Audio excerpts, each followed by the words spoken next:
what time it is. Buckle up and enjoy the ride. And we are live. Greetings to our loyal WFYL listeners around the world. Welcome back to your Philadelphia live stream, only on the Freedom Station. I want to thank each and every one of you for tuning in once again, because you still have the right to hear and the right to be heard. Ladies and gentlemen, my name is Mike G. As always, with me are Philly Chris, Russ the producer, and Liberty Lee. And you're listening to Mike G in the Morning with The Law Matters. And you can listen to our program every Friday at 7 a.m. Eastern, only on the Freedom Station, WFYL. So let's be heard. I want to remind our listeners that you can participate in the free and open exchange of thoughts and ideas, because as Americans, you have the right to hear and to be heard. And to do so, you can check us out at MikeGinTheMorning.com. What's it called, Philly Chris? MikeGinTheMorning.com. How about you, Russ? MikeGinTheMorning.com. Liberty? MikeGinTheMorning.com.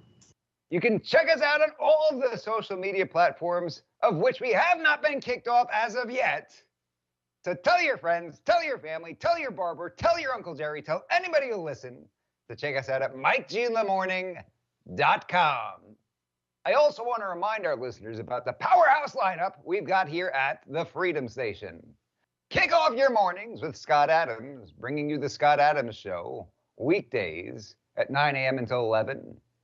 We've got a phenomenal program, the Kinetic Faith, preaching values, service, and order, with friend of the Mike G in the Morning program, Rick Crump, coming at you weekdays at 11 a.m. We've got the one and only Dan the Man Bongino, bringing you the Dan Bongino Show weekdays from noon until 3 p.m. Intellectual giant Ben Shapiro, bringing you the Ben Shapiro Show weekdays from 3 to 5 p.m. And finally, a welcomed addition to the Freedom Station family. We've got Michael Knowles, bringing you the Michael Knowles Show, weekdays from 5 to 6 p.m. So don't forget to tune in and show them some love. And with that, you know what time it is. Buckle up and enjoy the ride. Hit it, Russ. You know what time it is. Buckle up and enjoy the ride. I think we've got some secret footage that we need to show. Secret footage? We have some secret footage of Philly Chris. Not the secret footage of you in the shower. That's not secret at all anymore, right? Not anymore, no. That just goes up out there on the internet voluntarily. Yeah, that's in the public domain now for everyone to enjoy. But we've got a little secret video put together courtesy of Liberty Lee. One Liberty Lee getting creative on us over here. I haven't even seen it, you're saying? You haven't even seen it. Oh, okay. Very special video put together for Take a look. Philly Chris. So the world is going to know about it. The entire world. Uh-oh. Was it my appearance on The View? So maybe you do know about it. Now the entire world's going to know about it. Russell, why don't you hit us with it? I vaguely remember that. All right, here we go. I don't want to live in your paranoid world anymore, your masked paranoid world. You know, you go out, it's silly now.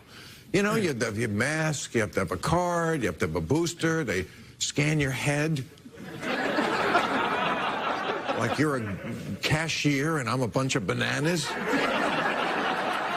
I'm not bananas, you are. That's not really funny. Oh, it's hysterical. Yes, it is. You don't know funny, Who Ruby. did the editing on that? That is Liberty Lee. Liberty Lee. Ladies and gentlemen, hey now, Liberty Lee. Very talented and creative. Oh, that's funny. I remember getting my hands scanned. I'm listening to my furnace turning on every few minutes thinking, I'll never financially recover from this. That's a Tiger King reference, if I understand it correctly. Oh, is it? Nice. Love it, Stax. Love it, Oh, Stax. that's great. Rita, good evening. Hope everyone's keeping warm. Give her a hey now. Hey now, Rita. Hey now. Gary, being himself, friendly to all. Telling everybody hi. Buckle Hey up. now, Gary. Hey now. Gary, hey now. Hey now. How about SM Durso, friend of the program? Good SM evening, fellow Durso. Patriots. SM Durso. Hey Give Durso a now. hey now.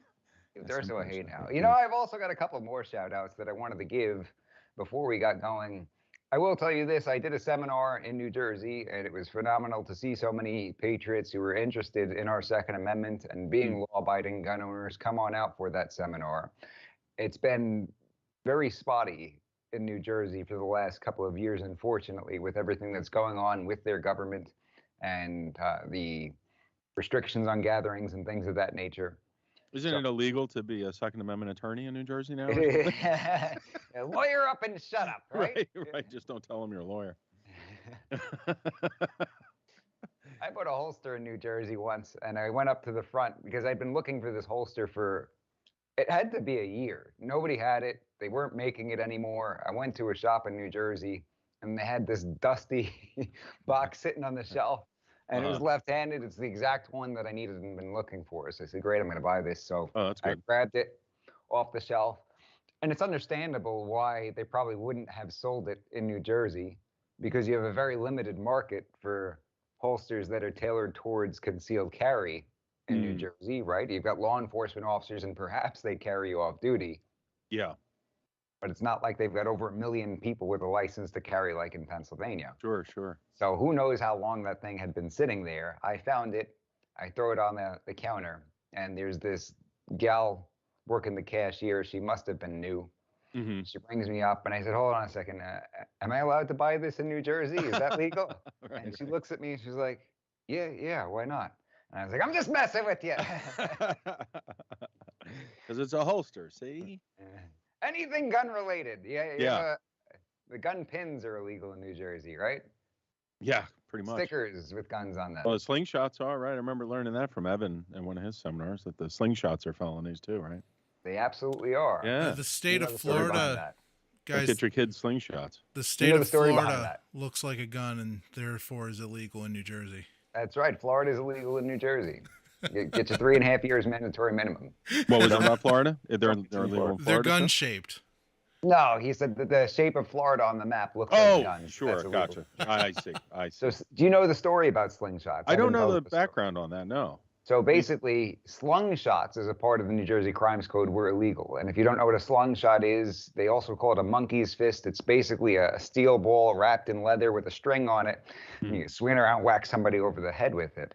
And while they were recodifying the Crimes Code in New Jersey, somebody noticed that and thought it must have been a typographical error. Oh. So said, oh, somebody wrote slungshot. This must supposed to be a mean slingshot. Oh, okay. All right, yeah. Good. All right. It must have meant slingshot. So they changed it to slingshot. Oh, goodness. Wow. And by that stroke of the pen, they made Bart Simpson and Dennis the Menace felons in New Jersey. Felony crime of the fourth degree. You will lose your gun rights throughout the United States up to 18 months in state prison. So don't mess around with slingshots in New Jersey. Yeah. You got to be careful with everything over there. So basically, the people that were processing the paperwork for the state were making laws, you're telling me, essentially. They're changing the laws. Well, it was submitted through legislation, right? They were recodifying it. It's not like it was an administrative thing. They were recodifying. It They were was part passing of that the law. process. Okay, gotcha. Right? Yeah. Yep. They were passing the law. I thought they but were just nobody- retyping it up, and they're like, No, oh, okay. no. Okay. That would be. Yeah. Yeah, that would be funny, but no, that's not how it happened. But all the knuckleheads let it go through, right? Sure. Yeah. And nobody noticed that was different, and maybe we should take a look into that. Who else we've got here joining us this evening? Stacey Thompson. Hey, everyone. Give her a hey now. Hey now. Hey now. All right, Randy. We got Doubting Randy, folks. Hey now, Randy. Hey now. Oh, Randy is watching something on Sammy the Bull Gravano. Oh, We'll yeah? catch him later on. Okay. All right. Come on back. All well, right. for those of you listening, you can always check it out tomorrow on YouTube as well. If you're listening in your car right now on WFYL, check us out on YouTube or Rumble, right? I'm good. That's right. Yeah. You can check us out anytime it's convenient. I like to give Randy a hard time and call him Doubting Randy because on my Make California Great Again video, he said we'd have a better chance at Elvis running for president. Oh, right. Somebody He already is underneath- president. Maybe he'll run in 2024. He's still alive, isn't he? Well, somebody commented underneath the King 2024. Oh, okay. All right. There we go. All right. We have somebody new in the chat. Ooh, shout out to Pennsylvania Process Server. Welcome. Pennsylvania PPS. Good job. I'm Welcome glad to I the show. live in the United States and not the People's Republic of New Jersey. Yeah. It's John from Delaware County, he's saying. Oh, John. Okay. Give Welcome. John a hey now. Hey now, John. Hey It's now. me, John. Oh, right. Hmm. You know, I was talking about New Jersey for a reason. There are a couple of things we're going to do on this episode. Number one is while I was at that seminar in New Jersey, they were giving away one of Evan Knappin's New Jersey gun law books. Oh, yeah. And They give him something to wheel it out on, too, because it's pretty heavy. it is pretty heavy. You know what's funny, though? When Jeff was talking to the audience, he said something along the lines of, you know, the Pennsylvania book is thin, but this one is big because of New Jersey. And I said, he was like, how many pages is Pennsylvania? I was like, it's over 500 pages. It's not thin, Jeff. Right. He was like, the Pennsylvania book, it's thin. Wow, over 500 pages. He was like, but it's not It's like not thick. that thin. It's thick. I said, Jeff, it's Right. over 5. And we're having this conversation in front of the entire audience. I said, Jeff, Right. it's over 500 pages. It's not thin. I wrote it. I know. I was page. there. I was there when it was Yeah. written. I remember when every you. night and weekend for I remember when you years. were working on that. Yeah, we didn't see it too much. Every night, weekend, and holiday Yeah. for how many years? It is not thin. But Evan's book is quite large in terms of, you know, it's definitely longer. Is it still bright orange? What's that? Is It's it still bright orange? Yeah, that's like his thing. Yeah. I'm So gonna have some delicious tea. very nice. Very nice. Drink your tea. Thank you.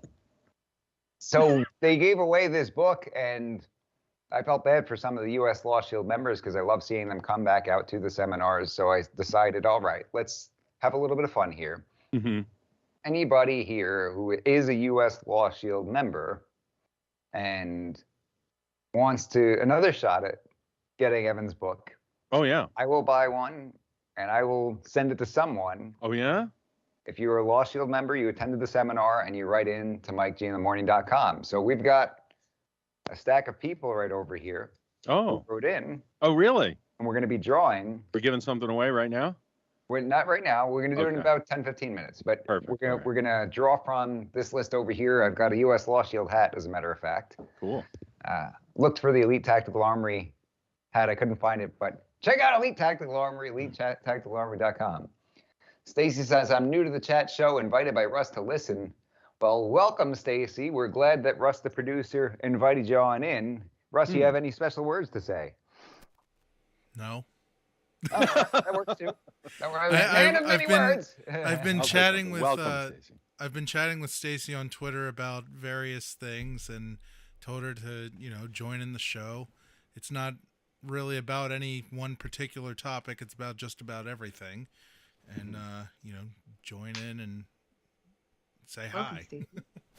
Stacy says, I watched the 2 suggested shows too, Russ. Enjoyed them. Well, thank you, Stacy. All right, welcome. Shout out to I Stacy. sent her a couple of Awesome. our really good shows.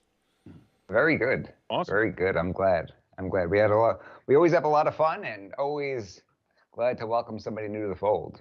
Absolutely. Mike G in the Morning family, as we call them. Jeremy says, get a bag of bees if you're going to New Jersey.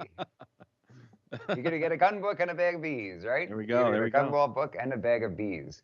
I also want to mention something. I was at the New Jersey seminar, and a gentleman and his son approached me and said that they listened to the program, they enjoy the program. They mentioned Philly Chris and his aliens, so they actually listen. Fantastic. I love when people will just like prove to me in a way that they listen Right. by mentioning something about the show. Right. If somebody comes over to me and says something about, I'm sure there are people who tell me they listen all the time, and maybe they don't. They're just trying to start a conversation. But if Mhm. somebody starts talking about mustard and zucchini or Right, aliens right. or something like that, the Philly Chris and aliens, that they're the real deal. So There we I want to go. give a very special shout out to the 3 Lens. So you have Len the father, Len Mhm. the son, and Len the grandson. There are 3 Lens. Looks like Len did comment. He is joining us here Oh, this fantastic. Welcome. All Len right. says, hi, everyone. Hi to Len, and hi to Len. I want to say hi and give a shout out to the three Lens. Triple Wonderful shout out to Patriots out of New Jersey. Give them a hey now. hey now, hey now, hey now to the Lens. Welcome to the program. Three hey nows to the Three hey Lens. nows, yeah. That's awesome. Thank you for Very joining and thank you for being loyal listeners. Yeah. Len says, whoop, whoop. Thanks, Mike. It is our pleasure. Thank you for being a part of the Mike G in the Morning family. And it's because of our audience members and our listeners that we can continue to do this. Stacks Farm said, comment of the year right there. Comment of the year. I noticed that on your video. And if anybody didn't see Philly Chris's video that was posted on our YouTube channel earlier, you should definitely check it out. Philly Chris live from the shower. Yeah, right. You know, got to get clean for the show, you know. Get you all cleaned up for the show. And I noticed that Stacks Farm said, commented underneath, said, no zucchini with three exclamation points. Yeah. We are definitely making a t-shirt that says no zucchini. We have to. And if CB is on, CB, you gotta come out of the woodwork and let us know. Don't be shy. We gotta get CB to make us some kind of a graphic. Oh yeah. No CB does zucchini. the best graphics. Yeah, they were hilarious. The greatest graphics. If you've seen any of the cartoons having to do with the program, whether it's cartoons of myself and Philly Chris and Rich Roberts, or the one, it was a really fantastic one he made of Rick Vasquez when Rick came on the program. Remember that? Oh yeah, right. It was unbelievable. Unbelievable. Does Russ have those? Could you show some of them? He Russ, just somehow? does great work. CB does amazing work. Oh, amazing, yeah. We got to get a no CB's zucchini legit. t-shirt, no zucchini t-shirt, and jars of mustard in the Mike G in the Morning program store, right? Well, There we a go. shop online. Now we're talking. Hey, it looks like Len's a Viking, just side note. Oh really? All right. Yay. Cool. Len the Viking. What, like a football team? No, Well, I was wondering if he was what his heritage was. I was going to ask, but it was going to come up weird on chat. Liberty is of Norwegian descent. Yes. Are you Norwegian, Swedish, Danish? Oh, so like an actual Viking. An actual Viking. Pure Viking. That's right. Pure Viking. Liberty gets very excited when she meets other fellow Yes. Vikings. Yeah. I might have to send him a mug. Good They can God. have talks about Fiskable and Knucklist, right? There we Yes. go. Maybe you could teach us, you could do a video where you teach us how to make traditional Norwegian meals. Liberty, what do you think? As long as Swedish I don't think you'll meatballs? like the fish dishes, though. A lot of people do not like them. No? No? Yeah, they're pretty fishy. Oh. You don't say. You have to really, really like fish. It's pungent. Yeah, like Fiskable. Stings the like, nostrils. I remember we used to eat it growing up. It was like fish in a can, fish balls in a can. Oh, fish in a can. And it was fish balls and white sauce. Fish balls And in a I can. I got Really? another. We got another message that was passed along to me from. It was a couple of weeks ago, but I just saw it today because it was passed along today, and it was a gentleman that I played ball with in college who's apparently been listening to the program for the Excellent. last couple of years and All right, enjoying the okay. content. So I want to give a shout out to Blake. Give Blake a hey now. Hey now, Blake. Shout out to Blake. Welcome. Blake, for thank you for being a true patriot. And miss you very much. And all love to you and your beautiful family. Yeah. Thank you for listening to the Can we program. have him on the program? We got to hear some old stories about Mike G. Yeah, Are you willing to have him on, Michael? Oh, no.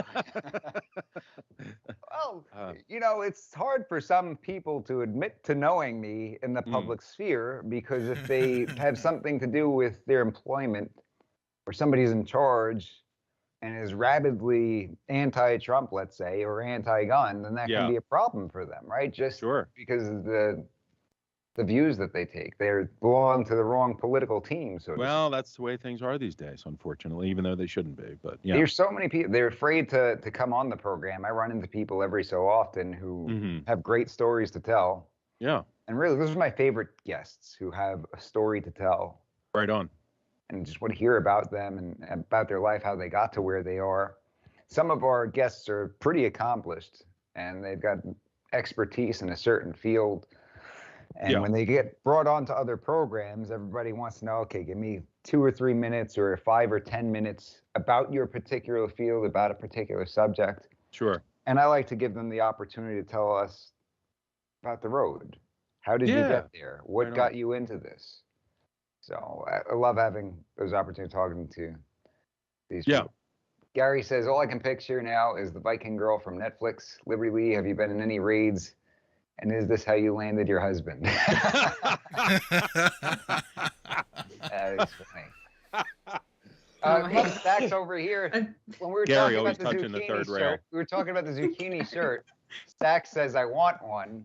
And then he realized that it could have sounded like he wanted the zucchini itself. And he said, I meant I want a shirt to clarify. Yeah, seriously. Rizal says, good evening, everyone. Rizal, hey now. Hey now. Shout out to Rizal. Hey now. Thank you for joining us, Rizal. Thank you for being a true patriot. Yes. So, Philly Chris, what do you have on tap for us this evening? We'll give it another 5 minutes and we'll do this drawing for the New Jersey gun law book. Okay, sounds good. Sounds good. Well, for those of you that saw the video we released earlier, I am going to issue a challenge shortly to Mike and Liberty and Russ. And oh, no. they'll have a few moments to respond to that challenge. And then whoever wins will get a free range day with Philly Chris at a local FFL that I'm sure Mike will be affiliated with because he's pretty much affiliated with all of them. So, but we'll do that in a little bit. I'm looking forward to this because I'm always looking for some more range time. Yeah, we got to get some range time. And my prediction, if I can make a prediction, is that Russ will win. I'm going to predict that with 100% certainty. What are you going to ask us about, like the inside of a computer or something like that? Something similar, but totally different. Ask us what we have to do with our tires when it gets below 20 degrees. Or maybe it's going to be a quiz about Russ. It's going to be like, what's Russ's favorite television show? I'm going to ask you, it'll be a physical item. So each of you will have to produce a physical item within a certain period of time, or one of you. What? Whoever produces that item first. That's not fair. Yeah, but we'll do that. That's I'm all hooked up. I got wires coming out of my... I can't move when we're on the program. I literally can't move. Well, maybe that went into my methodology for... Gotcha. Maybe Russ, I think, or was it like what SpongeBob episode was? I don't know. Some reference from SpongeBob. Listen, I'll hang on some SpongeBob trivia. Yeah, I do like SpongeBob. I can hang on some SpongeBob. But I have a feeling Russ knows it better than any of us. Russ, favorite television program. Was I correct in saying The Sopranos? What? Was I correct in saying that your favorite television program is The Sopranos? I've never seen The Sopranos. Oh, really? Oh, you never seen it? No, because you sent me a picture of that DVD set and the price the other day. I figured you were a fan and were elated that. No. You haven't seen The Sopranos, man. No, well, we gotta honestly, change that. Mike, I hope you don't find this insensitive of me, but I figured, well, Sopranos sounds Italian, and your last name is Italian, so I don't know, Italian shows or something. Hey, Mike, do you like The Sopranos? Antonio Giramita Jr. He must be Italian. He must like The Sopranos and meatballs. There's nothing wrong with liking Sopranos and meatballs. We were in Spanish class in Oklahoma, and the professor was a guy. He was a white guy, looked like Ned Flanders from The Simpsons, right? Hadley Dooley. And so he's asking. We were doing a class on foods and stuff, using all of those words. And as he's talking to different people about different foods, and he comes over to me and in Spanish asks me, do you eat spaghetti every night? And I was looking around like, why would I eat spaghetti? And the only Italian guy in all of Oklahoma. Would you ask other people that same question? Right. Wait, but isn't Russ Italian or no? I am. Oh, okay, so all three of you guys are Italian, just definitely. Yeah. But I thought that Goodfellas was one of your all-time favorite movies. Yeah, one of my all-time favorite movies. Well, you'd figure if you into Goodfellas that you you would have watched The Sopranos. Right. I think I'm gonna. Should I have bought it at Walmart? Well, where was that? That was at Walmart. Yeah, that was at Walmart. All right, I'll buy it for you. When's your birthday? Is it coming up? It's in October, dude. Yeah. All right, I'll buy some time. I'll buy it for an early birthday present. Yeah. Get it for him for Halloween or something, maybe. Yeah, Michael. For Halloween. I'm going to buy it for us for Valentine's Day. That'll be my Valentine's Day. Yeah, all right. Happy Valentine's Day. Art candies and some flowers. Sopranos DVDs. I want to get Michael. Oh, Mike Trolio says, I'm offended. He says he's offended at this. So you're gonna get another Italian American in the comments. Oh boy, there we go. Well, you know what? I'm also Can't offend. Italian, and I'm not offended. So too bad for you. Forget about it. Why don't you give Mike a hey now? Jolio a hey now. Hey now, Mike. Hey now. Give him a hey now. All right, Philly Chris. Yo. Yet another week where you're supposed to be the host. And Yeah, right. That's all right. Shut Well, up, you're just right? too damn good at it. That's all there is to it, Mike. We're having a good time over here. There you go, Mike, talking for another half an hour. It's not the same as getting behind the microphone and not having all of these people commenting and having a conversation with the audience. You know, when we used to do this on location and have the live call-ins, it was a little bit different because you have one person calling in. Well, you have multiple people calling in at the same time, but only one person can be on the air at a time. And when they're done, they're done. Right. If you have some time in between, it's me sitting behind the microphone by myself, and I've got to talk to the rest of the world. Mm-hmm. With this, when you've got a bunch of different people throwing in comments and things of that nature, it's a little bit easier to continue on with the flow of the conversation and get carried away. You look down and 30 minutes have passed because you're having so much fun. Yeah, absolutely, absolutely. Oh, Trolio says he's offended that you never saw The Sopranos. That's what he was offended about. Nice. That is kind of offensive, actually. Mike brings up a good point. Yeah. It's offensive. We're going to start a march or something, right? Yeah. Stacy said her birthday is behind yours in November. Often falls on election day, actually. Well, happy birthday, election day. We'll have to have Russ share the Sopranos DVD set with you. Oh, for goodness sake. There we have it. There we go. What did Rita say? Rita says, does Russ like The Simpsons or South Park? I think both, right? Don't you like both, Russell?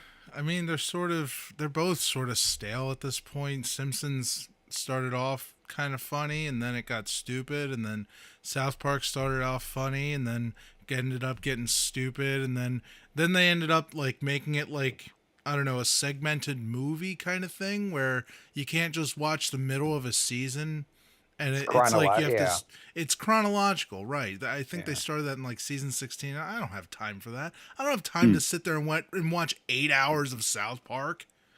Well, just to see what is essentially 20-something one episode. minute episodes every week for a period of time. Yeah. You know? Yeah, and that gets on my nerves. I'd rather them just make a movie. But only 24 straight episodes. Here's the problem with that is, like you said, you can't just jump in anywhere. I think that the content also started to decline around that time. I don't know that it's solely the fact that they started to go chronologically. Are you microaggressing at PC Principal? Critiques about a cartoon that, you know. Hey, didn't Slick Willie enjoy watching those? Slick Willie likes those, doesn't he? I don't know what you're talking about. I don't enjoy cartoons. When you were in the White House. Slick Willie like Family Guy. Oh yeah, Family Guy. Family Guy. What was your favorite, Slick Willie? I'm not really a fan of Family Guy. No. That sounded more like Bush. Darn it. I thought he would be friends with Quagmire. Oh yeah, probably. He'd be in the Oval Office all the time. Yeah. I think Walter Green says, "Hey guys, give him a hey now. Give him hey now, Walter Green. Welcome to the show. Hey now, Walter. Hey now. Yeah. Hi, Walter. All right. Hey now, All right, now Walter Green. 32 minutes in, you can take over again. All right. Well, that's about all the time we have, folks. The And, many thank- saints of New York. Let's see here. Well, you had some stuff, Liberty in the Dock, right? Maybe we'll do the challenge. Let's do the challenge. So here's my challenge. We'll kick off. That I cannot win. You already established that. Well, you know, Why don't you just cannot win. invite us all you're out for strapped range in. day anyway? Yeah. Well, we were talking about it anyway, but basically, whoever can produce. Can you turn your camera on, Russ, or no? I actually don't have a camera hooked up. Oh, you don't have a camera. Yeah, my okay. capture Well- card is essentially. How do we prove? Skype thinks my capture card is a Send a picture. camera. Me and Yeah, Russ yeah, will have yeah, to send a picture to the chat. Right. So the challenge is the first one to produce a Hot Pocket box wins. Oh, for God's sake! Oh Lord. Let me Does that hop have- on my phone and try to get an Instacart guy to bring one over here. Really quick. You have it, Russ? You got it in your hand? Does it have to be? Does it have to still have Hot Pockets in it? No, it doesn't. Oh, Just okay. the box itself. Yeah. Okay. Is it okay if there's This is a Sunny D setup. involved? Yeah. What flavor you got there? Which one do you have? Sunny D is orange juice. What do you mean what flavor? Russ likes the hot pockets. Oh, Hot pocket. Let's see. you really All are. right, so yeah, we'll do the range day, and we'll get some footage of That that. was the challenge. That was it? the challenge. Yeah. I just Chris, some Chris, challenge. That why was did why didn't you just invite me to go to a range? What? Yeah, that's it. Russ, well, we're going to doing a it range. anyway. But just tell everybody you have a hot pocket box right now, don't you, Russ? Did you and I pull got it a off? bunch Yeah, okay. more in my car. 'Cause Okay, it's good. it's so cold. My trunk is a freezer. He has hot pockets in his car. New guys. sponsorship coming up soon. We're working on something here. I don't know. I'd have a hard time arguing because Hot Pockets is one of those things that you could argue is technically food, meaning you can ingest it and it won't kill you. But you could say the same thing about dog treats. Okay, all right. But I wouldn't You necessarily. find that out through experience. No. Guys, Russ sent the proof to the chat, and I can tell you he has literally sausage, egg, and cheese hot pockets with croissant crust. All right, there we go. See, I knew he could pull it off. Thank you. It's Russ. actually Good job. pronounced croissant. The croissant. No, you guys Fancy sound. Hot You guys say it Pockets. like an angry French guy. Croissant. Croissant. It's a gourmet hot pocket. Yeah. All right. Well, why don't we talk about the Attilas guys over in Jersey there with the gym? They had their hearing today this morning. I was able to watch most of it, but apparently the server was crashing because so many people were watching on a national basis. Did you happen to see any of it, Mike? I think you were pretty busy today, so you probably didn't get to check it out. Scene investigation for a shooting case. Okay. Well, yeah, that's pretty important. So, like I said, Mike's working. Hold on, guys. 25 I hours a see day. what these gym guys get in New Jersey. Right. Well, how did it go, Chris? Why don't you tell us about it? Yeah, so Frank and Ian were in Camden Court today. It was produced publicly by Skype, so I got to sit in on that. There were some technical issues, so I missed a little bit of it, but we talked about them on the show last week a little bit. I'd stopped over just to visit with them after following their situation over the past few years here with the pandemic, how they stayed open. And today's particular hearing was about when they broke into their own gym after the state had locked them out of it to close the gym. So they broke the doors open, and they actually pled guilty to those charges just to kind of move things along today. So it was a sentencing hearing. From what I understand, the charge was contempt. Yeah, right? I believe so. Right. Because That's they right. violated a court order by re-entering the gym. Right. And that's a crime of the fourth degree, just for a little bit of background for everybody. In New Jersey, they don't have felony versus misdemeanor distinctions the way we have here in Pennsylvania. We have felony, misdemeanor, and summary offense, which is, they call it a non-traffic summary offense. It's basically a ticket. It's the same thing. And in New Jersey, they call them petty disorderly persons offenses, which would be the lowest. And they have disorderly persons offenses, next one up. Okay. And they have crimes of varying degrees. They're indictables. So, crime of the fourth degree, third degree, second degree, first degree. Crime of the second degree. It's like some of the gun offenses, some of the assault firearms are actually crimes of the second degree. It's like a step below murder. But crime of the fourth degree, which their contempt charge was, from what I understand, that is a max penalty of 18 months in state prison and I believe a $10,000 fine. And as a result, it's a classification, the federal level, as a felony. So you'd lose your firearms rights throughout the United States for life for that kind of a crime. Crazy. So it would be the equivalent of a felony. That crime of the fourth degree. That's the same grading of offense as hollow point rounds outside of exemption. Magazines that exceed 10 rounds. Same ballpark for going into their own facility. Yeah, it's crazy. I remember watching it when it was going on. Obviously, I'm sure many of our listeners, if not all of them, have seen something about Ian and Frank along the way here because they have quite a following now. And I'm glad to see so many people supporting them and following them because they are in that, very small percentage that have really stood up to the tyranny that we've seen during this the dude pandemic. with the long beard, right? Yeah, exactly. Yeah, Ian's the one with the long beard and his business partner, Frank. But and they've really suffered a lot. I mean, they've financially, they've tapped into their bank accounts. They're fining them some ridiculous amount. I think over $10,000 a day in fines for being open. And they actually have really good, solid safety protocols in there. If you want to look at it from a COVID or virus standpoint, you walk in, you check in, they have the temperature thing. They give you like a bottle of bunch of bananas. Yeah, right. So yeah. But and as far as I know, and they've talked about this publicly, there hasn't been any cases directly linked to their gym being opened. And as we know, there's some issues with being out of shape when you get sick with COVID. So certainly it's a good thing to have a gym available in your community. And, they stayed open for folks. So, but Ian posted something a little while ago on Instagram. So I figured I might as well read that off. So did you see them get sentenced, or did you see them? It kind of cut off at the end, but the judge basically, I took some detailed notes. I guess you're not allowed to really record it because it was a court proceeding. It had something in there. So I couldn't record it for the show. Otherwise it would have been fun, interesting to play some of that.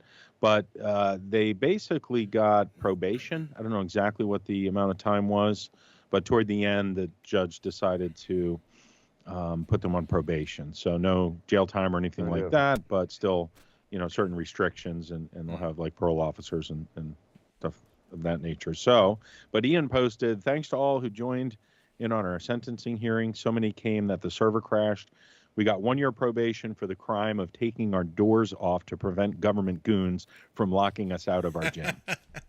At the Attila's gym is open and will remain open at any cost. I like the usage of the word goons. Right. So I commend them for doing what's right and standing up for our freedoms and sacrificing, taking the personal sacrifices to do that. So that is a personal sacrifice. Oh yeah, big. To have that on your record, sure. Right? You're giving up. Right, to own and you were saying some stuff to me on the phone about that last night. Tell folks what that means. Yeah, because under federal law, if you're convicted of any felony, carries a max possible sentence of over 1 year, or any misdemeanor that carries a max possible sentence of over 2 years. And it doesn't matter what you actually serve. So the fact that they got probation, that means nothing. Mm-hmm. It's the max possible sentence, and the max possible sentence was 18 months. And as a result, that's under federal law, a prohibition on owning and possessing firearms for life. Right. So unless you end up getting a new governor who thinks that's ridiculous and they get a pardon, but this guy's not going to do it. He's the exact guy, right? Yeah. Remember when we violated, when we wouldn't do what you said, King Philip? Yeah. Can you now pardon us for this? Yeah. Right.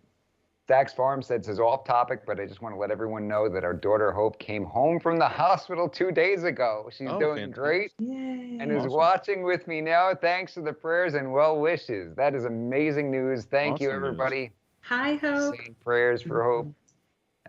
Shout give out Hope to a hey Hope. now. Hey now. Give Hope a hey now. Back from the hospital. Hey now to Hope. Shout out. That's awesome. Great. Wonderful news for your family. Congrats. Wonderful news for your family. God bless you guys. Yeah, long journey. For those of us just tuning in, you're listening to Mike G in the Morning with The Law Matters, only on the Freedom Station, WFYL. Philly Chris, I'm going to let you continue on.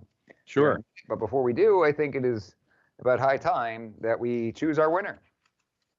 All right. So thank you to everybody who wrote in. There's quite a few people wrote in to get in on this Evan Neff in New Jersey gun law. Got my U.S. Law Shield hat over here. I want to make sure. Better show it. Show it so there's no cheating. No cheating there. No cheating. Hey, close your eyes, Michael. Hey now. Now put it on your head. And ladies and gentlemen, who's it going to be? Mike will pull a name momentarily and read it out loud. And the lucky winner is Robert B. Woo, Robert B. Hey now. Shout out to Robert B. If you were here, Robert B. Yeah. Cool. Say something in the chat. Say something in the chat, Robert B. You have to be present to claim your prize. I didn't specify that at the beginning, so we'll get a hold of Robert. We will we don't have reply those to him and ask for... It would be very nice if Robert B. were here. Yeah.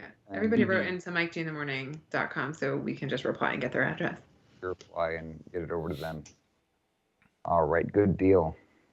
One of the things I did want to say about the Attila situation there, when I was listening to the judge speak, she was talking a lot about, the rule of law and how, and I guess regarding the contempt thing, technically, there's that whole situation, but so much of this stuff is mandates, and I think that's so important to remember, that the mandates are not laws.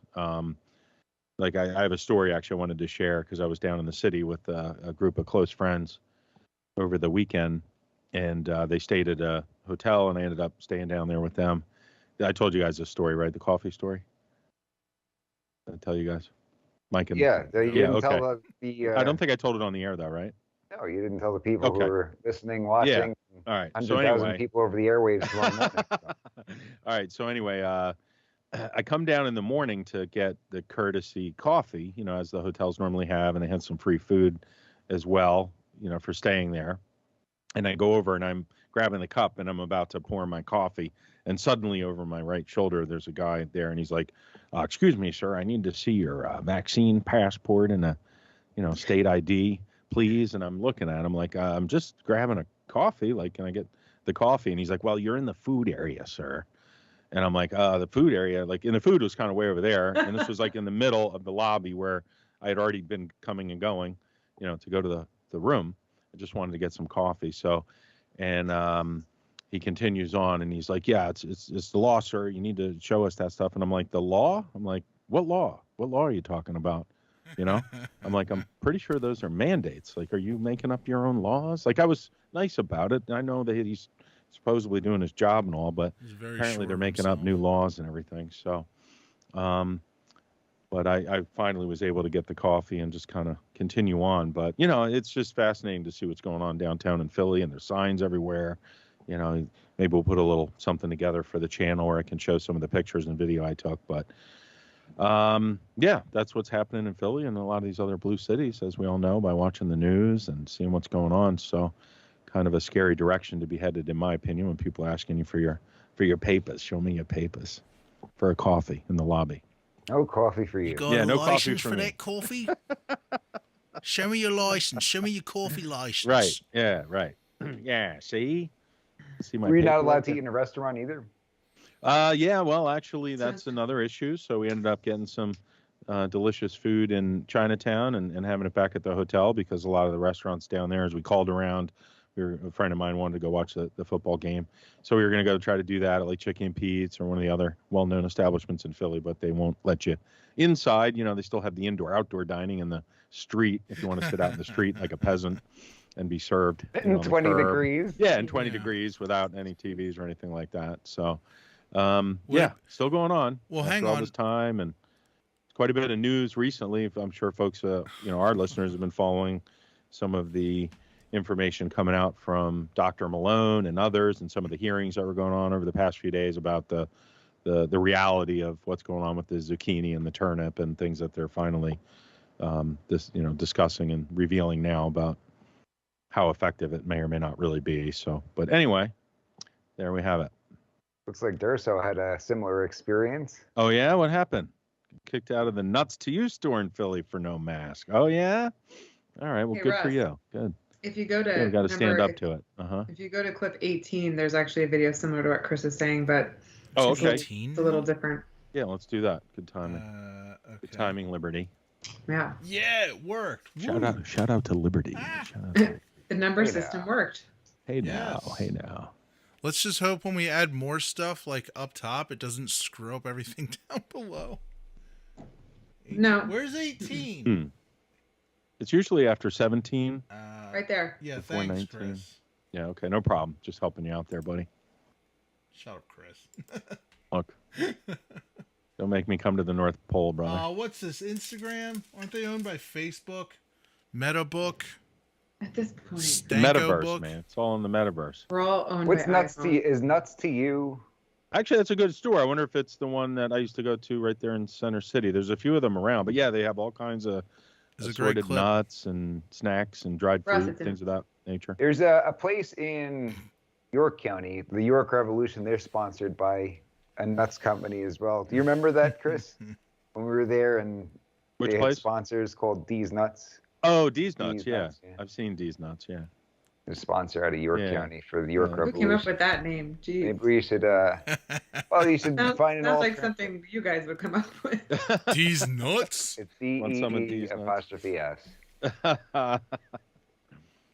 is They're a great good. clip. I guess nuts are good This is for the- you. this is Well, the you best said you don't clip. eat peanuts anymore, right? You don't eat peanuts anymore? I actually read this. We could get into a long conversation about this, but a book about lectins. Okay. By Dr. Stephen Grundy. Uh-huh. He's another one who goes on there with Mercola. You're familiar with Dr. Mercola, right? Right, yeah. Mm-hmm. We might get kicked off of YouTube for even mentioning his name. But Probably. I'm sure we deserve it when we're just freely speaking our thoughts. a And all. book about lectins and peanuts and everything like that. So Okay. interesting stuff if you ever get to check it out. Yeah. We should do a show one day just about health stuff. Yeah, I'll talk Supplements, about. yeah. I know my stuff with Mercola. Yeah, you're good. You're good with that stuff. You were showing me some good supplements there recently. Len says, "Poor guy probably thought you were a plant, Chris." Maybe, yeah. I mean, Give it I'm nice to everybody, but it's like, come on already. And then the guy's making laws up. Like, I'm sorry, did you just make up an entirely new law right here in the lobby about whether or not I can get myself the coffee? You know? Stack The says, answer's yes. coffee purchasing permit, please, sir. But the coffee's you know? free. Sorry, you gotta have a license for that. Yeah. Show It's me like your New license. Jersey. We were talking about that at the seminar in Jersey today. I know you and I have had that conversation before. Mm-hmm. What is it with New Jersey and the gas pumps and everything? I know Liberty's a fan of that because you don't have to get out of your car. Heck Sure, yeah. sure. Your fingers are freezing when you're pumping your own gas. No, I've over had them there. yell at me over there because, like, I you're waiting. I know, and but waiting. it's just the whole fact that they're telling us we can't do it. It's like, Uh, these average common day citizens, everyday folks, they can't possibly be smart enough to pump their own gas. Yeah. They're far too. These guys haven't gone to gas college or anything. The gas pumping, I do haven't not gone to see the it like gas pumping university to figure out how to pump their own gas. We can't entrust them with that. It's like no wonder they don't let GU, people have Gas guns out there. University. I see it like you're To paying pump for their a own service. gas. You're paying for a service. So Robert B says, was Borton the last name on the raffle? It absolutely was. I didn't want to oust you. I didn't want to out you in case you had some kind of trouble with work in New Jersey or anything, and people didn't find out that you were listening to the program, Robert. But yes, you are the winner. Thank you for commenting. You are the winner. Winner, Yay. chicken dinner. Robert Sending Borton, you ladies and a gentlemen. copy of Evan Knappin's book. Hmm. I am working on trying to get him to autograph it. Can't promise that, but Yeah, that's work- cool. working on it. He and I were just on the phone yesterday about a case. Oh, yeah? Yeah, I don't get to see him as frequently these days, but Mhm. Hmm. might Is be it able to something work that out. something you can talk about on the air or no, the case? Oh, I don't think so. This is Okay, like serious. Serious stuff going on? Yeah, it's stuff you see in the movies. Yeah, I know when you guys that's all are, I can say is stuff you see in the movies. For a I future can't- episode, maybe. Yeah, maybe when Yeah. it's all said and done, I could talk about it a Okay. little bit. But there's just too many moving parts on that right now. Mm-hmm. Got lots of those these days. Lots of cases you'd see in the movies. Yeah. Did we have that clip, Russ, that Liberty wanted to play? It didn't You had lead that? anywhere. I tried clicking. So, You want so me to it do it works on again? my phone, but I'm actually gonna hold on. I'm gonna actually switch number 18 to a different clip because I think because Russ doesn't have Instagram for some reason it wasn't playing. But I did it on YouTube right beneath it, Russ. So Oh, okay. we'll Or figure it maybe out. it's because they I found it. really want you to use It's actually their app. it's actually Ben Shapiro shared it. So Okay. Like Ben Shapiro. So I'm at the store trying to shop right now. No pictures in the store. Oh, it's not a picture, it's a video. Sir, you would not keep your mask up. Now it is up for the video. No. only. Here. Please leave the store. I was trying to smell these candles here to shop at Dollarama here.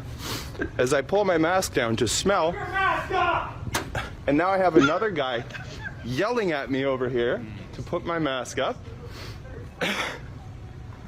Unbelievable, man. Bring that mask down. I literally was trying to smell a Sir, candle. So, Canada, first of all. You see that Canadian flag right there? Yeah. We need to invade our neighbor to the north. To reestablish freedom. We'll be greeted as liberators. They're not even a real country anyway. I would guarantee you that the guy who's yelling at him about masking is quadruple vaxxed, quintuple vaxxed, sextuple vaxxed, infinity vaxxed. And they're all freaking out for no reason at all. It's his store. He can do what he wants. Also, that guy is disconnected from reality. So I'm at the store. I'm gonna give that one. Remind You me think of this- Chris's is that story. real though? Yeah. You Some know of what? I these have things seen you that watch clip. and I it's think like, it's real. I think it's real. Sometimes you watch I these mean- things and you're like, come on, that's over the. But Is Ben- somebody, Ben is there was- really a person out there like that? Absolutely. You mean the people yelling at him? Yeah, I've been they're called surrounded. Canadians. I've been surrounded in the grocery store. I mean, I actually have a few videos. Maybe we can play some of them. I haven't played them on the air, but I'm sure that. And I mean this respectfully. Yes. But I don't think you were just taking your mask down to sniff a candle in these videos, right? I didn't have a mask on at all. Right. I was in the store, but I'm just doing my own thing, as we've discussed, for some time now on the show. And if they want me to leave, I'll leave. But do you think it's factually different to be walking around with no mask at all versus having a mask on, pulling it down to smell a candle, and putting it back up? Do you think that's factually different? It's a little different, yeah.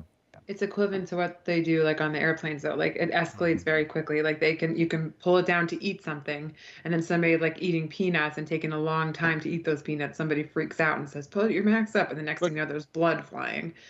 But in reality too, like I we've talked about on the show, the mask. No. Don't do that. What? But the CDC did recently put something out there about the. No. We're not allowed to report on things that are factual. Oh, sorry, Russ. There will be no facts here. Good reality we're living in right now. It's a badly scripted movie, and I'm going to hit the eject button. We all know how Chris feels about the masks. You guys know. That's what we can say. Everybody knows how Chris feels about the mask. Let's hear it in the comments. Let's talk about the. Oh, there we go. Perfect timing. The mask holes. Right. Thank you, Stacks, for backing. Can we say that? Can we say that, Russ? What's everybody else think? No, don't. Wait, don't the CDC literally updated guidelines. Just give a code word. This is how we are. This is why we are where we are now. This is why I get upset, because we've allowed. Okay, so we've got. Hold on. We've got zucchini, right? Mm-hmm. We've got the turnip. Right. And so, what can we use? Eggplants. Diaper. No, that's not. Diaper's been overused. Potato bags, right? Sack of potatoes. Welcome back, Gary. Welcome back. I wouldn't wear my potato. Welcome. Yeah, there you go. No.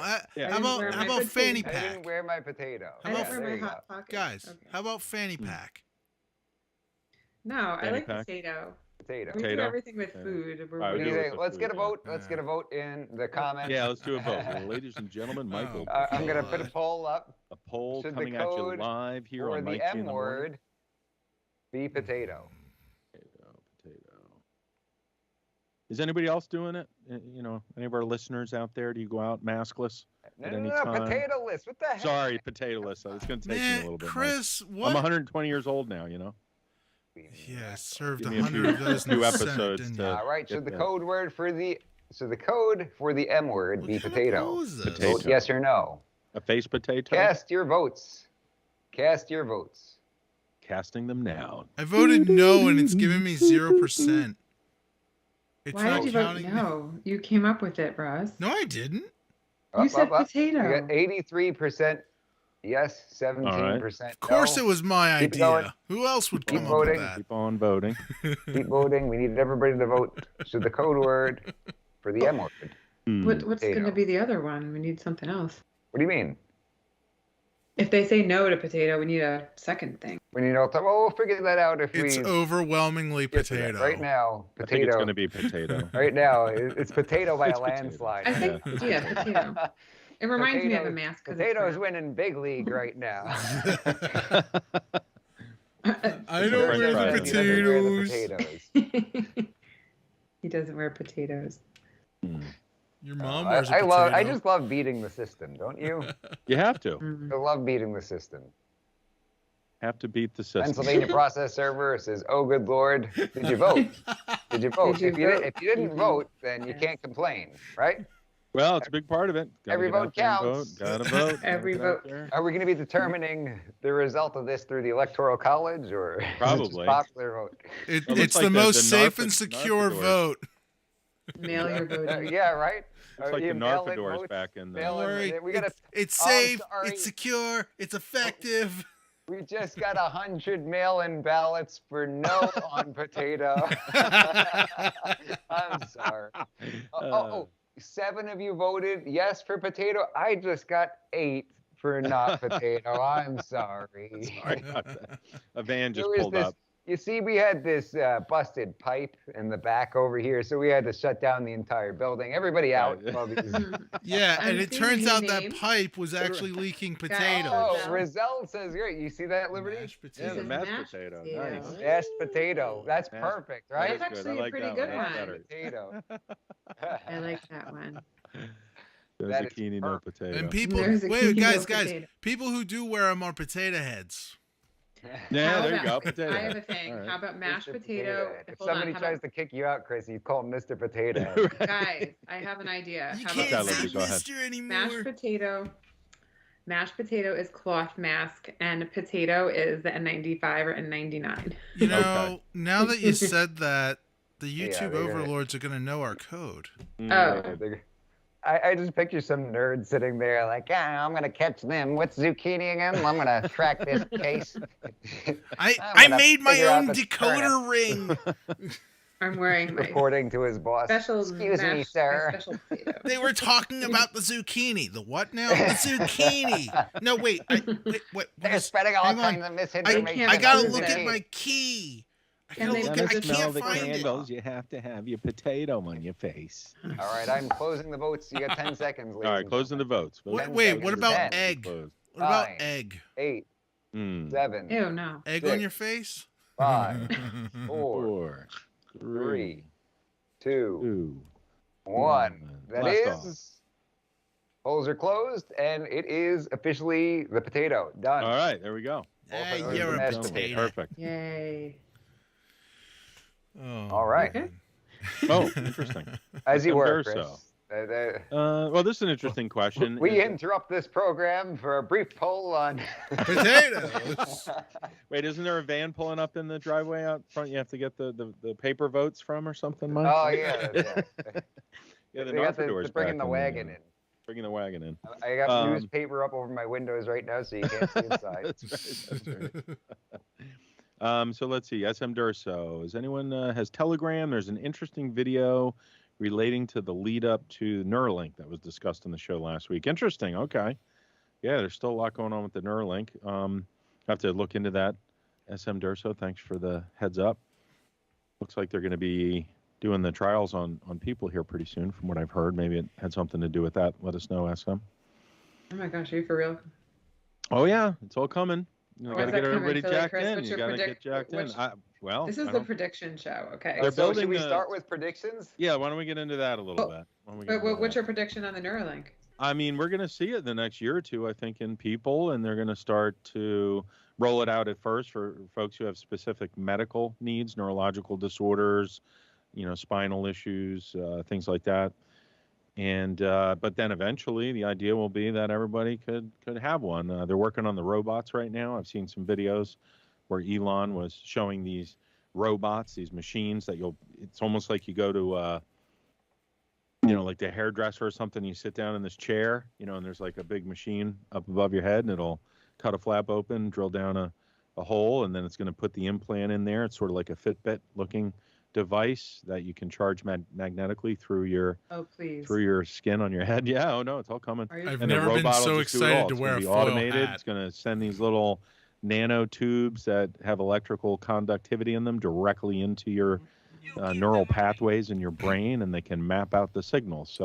And it can read and write. And they've already shown, even with just the brain caps, where if Mike had a brain cap on right now, if you look to your left on the floor, Mike, there'll be a box with no, just kidding.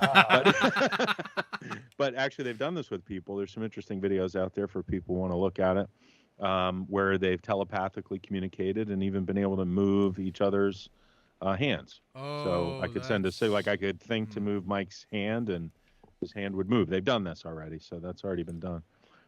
So anyway, thanks, SM Durso. We'll follow He's up on that sending it maybe over next to week. the Mike G in the Morning email. So if cool. Liberty wants to get on maybe that. Liberty can pull it up. Awesome. Okay. Yeah, a lot wait, going so on you're with the saying that technology. somebody else can control your thoughts, or They've is it your own self? Well, they've already, there's videos. Elon Musk didn't invent Neuralink. It's actually been around for a long time. just gave him the a lot of technology, I should say. Yeah. And it's essentially converting electrical signals into your nervous system. And there's different ways to do it. You can do it through the brain. There's other parts of the body. you can do it in. I've actually Who invented seen. the technology, Philly Chris? Why do you need These to know nuts. that? Actually, well, there's a gentleman. Let me see if I can look that up, because there is a guy who those videos I'm referring to is the original gentleman who was working on the earlier versions of what Elon Musk and his engineers are using. But I believe it goes back even before this gentleman that's in the public domain, if you know what I mean. Jeez. Let me see if I can look that Okay, up. Durso says, Philly Chris, that's what part of that video is about. We're getting behind. Oh you. yeah, really? Okay.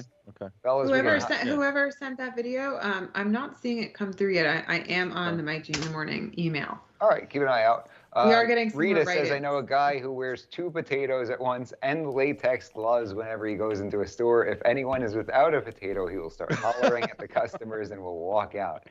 How do you know that guy, Rita? Rita, y'all best friends. Well, you know what we'll do, rather than searching for stuff now, maybe next week I can do a brief update on the Neuralink, since it came up tonight, and it'd be interesting to talk about it, because I think it is going to be a larger part of what we're seeing out there. And it's all I don't think there's a lot of coincidences, in my opinion. That is my opinion. It's also other people's opinion. But anyway, That says DARPA invented it years ago.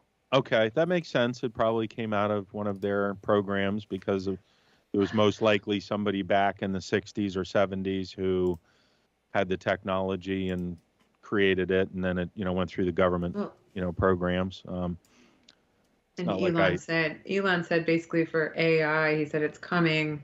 So he's like, it's coming whether we like it or not. It's coming. And the biggest thing with it is that when I talk to people about this, sometimes they'll say, oh, that's not going to happen. People aren't going to do that.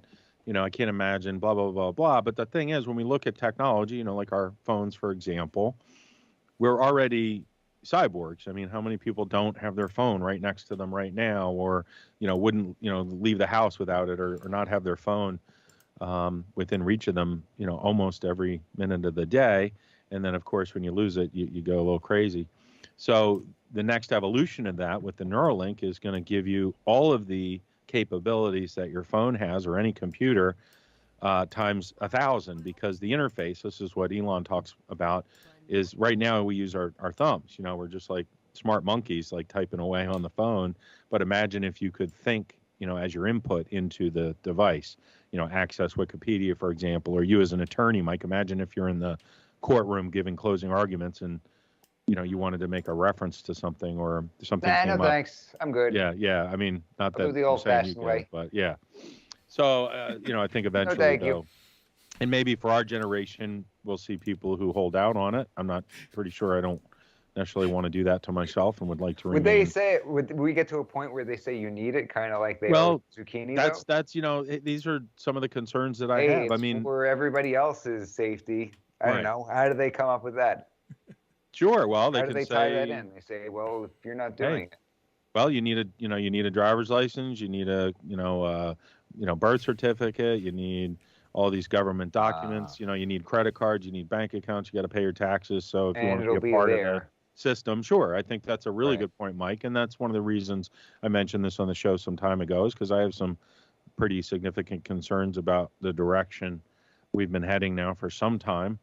Not even just in the past few years, well before that, but especially now, and the fact that a good percentage of the population is totally okay with forcing things on other people right now. I mean, that's like a normal thing for people. I've had conversations with folks about the whole vaccine thing, and they're like, well, you should just do what you're supposed to do. Do it for the greater good. Do it for everyone's safety. Russ, I know you're itching to do this. You said you found the guy Rita was you got it? All right, sure. Put it up. It is up. Do you guys not see it? Oh, I thought you had to play a video in order to show it. I could play the video. I love Freedom Tunes. Shout out to Freedom Tunes. Hey now. Freedom Tunes. Hey now. Ready? Let's do it. All right. Here we go. Banana. Banana. No, look at my mask. Look at the way I'm pronouncing it. Banana. Banana. Okay, look, pretend you can see my mouth and how I'm moving it. Banana. Banana. I feel like not seeing anyone's face for most of the day probably isn't good for a child's development. Get over it. It's the only way to protect them from COVID. But the flu is more deadly to children than COVID. But COVID is more deadly to me. So we should stunt the development of children to protect the unvaccinated adults you hate so much? There are so many subtle emotional cues these kids aren't learning to pick up on. I'm frowning right now. Frowning, God. That's just covered in masks. That's what I was. Covered in potatoes. Yeah. Covered in them, yeah. A whole sack of potatoes. Oh, my That God. means not happy. Oh, you're overreacting. They'll be fine.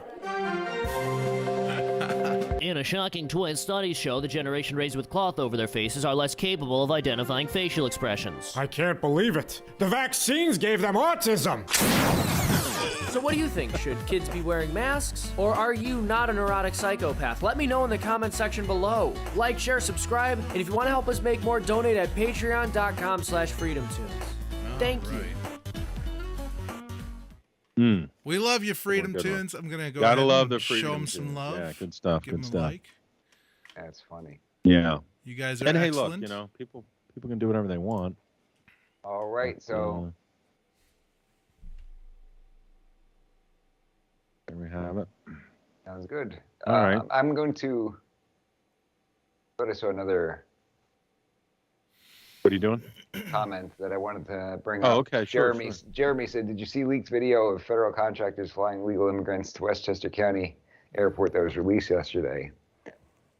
I heard about that, but I haven't seen it. Okay, well, we'll put that on hold. Yeah. Let's start out with the predictions, Philly Chris. All right. I'm going to also ask the community. I've got a series of questions that I will ask you for your prediction. Okay, sounds good. All right. Question let's number do it. 1, looking for a prediction from everybody who's a part of the Mike G in the Morning family.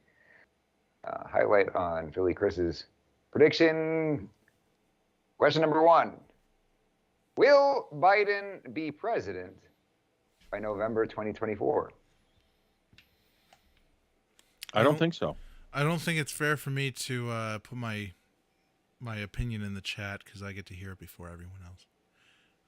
Well, go ahead and vote. Go ahead and vote. Yeah, voting and. Oh, I didn't know Everybody it'd be a let the poll. vote. Yeah, let's see what people say. I mean, do you want me to comment on it, Mike? Were you asking me? Yeah, go ahead. Yeah, okay. Give us So, your reasons why. we were talking about it a little bit off the air. You know, it seems to me they're turning on him for good reason. I think he's been a scapegoat for a while now, and we can see that the debacle, the craziness that's happened. But then again, sometimes I look at the results and I ask myself, well, what were the motives originally? So maybe his original goals were to do many of the things that we're seeing now with the supply chain, inflation. Now that we're seeing the downturns in the stock market, and just all of the chaos that we're dealing with. So I think in the long term. What about gas? Oh yeah, gas, of course. Yeah, I love those stickers when you go to the pump and it's got the sticker. Did that. Yeah, I did this. I mean, closing the pipeline. Effectively, if you wanted to destroy our country or take it down several notches at a minimum, you would do exactly what he just did. How's it not by design in some way, shape, or form? And the arrogance of him, lately on TV is quite interesting to watch. But nothing really new there. But I think with his senility or whatever's going on in his head upstairs, sometimes you'll notice they can't hide that as well. So that's definitely coming out. He made that comment the other day to DC. What's that one journalist name there that was asking him the question, and he called him, Peter Ducey? Yeah, Peter Ducey. That's right. Yeah, you saw that. Everybody probably saw that. So, So how do you feel about that, though? Because I think that was almost like Trump-esque. Yeah, to some degree, sure. Yeah. Yeah, and he can say whatever he wants, but it's interesting because If they Trump always. did it, I don't think any of us would be mad. No. Because it was a sarcastic kind of thing. Peter Ducey said, with this inflation, right, would that be a liability for the midterms? And so what he said was, no, it'll be an asset. More Right. inflation. Yeah, What sure. a stupid son of a... Yeah, right. Well, that. But of course, it's okay if he slips up like that. But yeah, Trump. Oh, would if Trump, fall apart, make no mistake about it. If Trump did it, the mainstream media would Mhm. be all over it. They'd be, Right. calling for his resignation. Of course. Yeah, of course. Yeah. But I don't think that any of us would have a problem with it. And we try to be fair, right? Yeah, right. Try to be objective. Mm-hmm. Because we don't like when they give the double standards. Yeah, no, Trump's done some things, plenty of things I don't like, and I wouldn't do myself, but, you know. Liberty, whatever. you got something to say about that? I mean, Trump's done a lot of stuff and he said a lot of crazy stuff, but like Biden, I've watched it over and over and over again because I can't stop watching it. Yeah. And including Peter Ducey's reaction, which we actually have in the doc. But oh yeah, we should definitely watch that. Yeah. We have it in the docs. Maybe we should watch it first. Yeah. We have the before and the after, which I know everybody's seen it a million times. I just can't stop watching. I don't know if everybody's seen it a million times. You said you're sitting there watching it over and over again. I don't know that everybody else is doing that. They have quite the same We'll just do experience. that for the rest of the show. We'll just loop it. I can say that I've only seen it like once, maybe. Listen, I think it's more than what you guys are saying. I think it's really like his frustrations coming out. But I mean, it's hardcore. When you actually hear him, I did not expect it. I almost fell in my chair because I was just. And how stupid can you be that you're just standing? He didn't even look like he moved his mouth to the side. He was just like, like he either was really that stupid he didn't realize like they could hear, or he was like. Well, didn't he swear on the air when he was with Obama a few times, like within the range of the mic years ago? He said this is a big effing deal one time. Yeah, that's what it was. That. Yeah. Yeah, but like he's straight up. But we watch a lot of Trump stuff. He'll say, "Oh, Bush, that's an idiot." Everybody's done. I think Bush said something along the lines of that guy right there is an, expletive. Go ahead, throw it out. He's a potato. Right. And they've all said crazy Cheney things. said you're absolutely right or something like that. So they've all done it. Yeah, no, but you know what was weird is that like I feel like they intentionally do it. Like they know they can hear it. This was like kind of like more backhanded. He like didn't like under his breath, and it was just to me it was pretty unexpected. And I've heard Trump, and I'm not going to be a bias because I've heard Trump say some crazy stuff, but he was like, that was a really stupid question. He'll actually speak to it. He's like speaking to this guy's character. You stupid son of a b. I mean, that was just hardcore, man. He does have some great questions. Trump's like, you're a terrible reporter. I'd say you're a terrible reporter. But my right? absolute favorite is his reaction when he said, "It's nothing personal, pal." Right.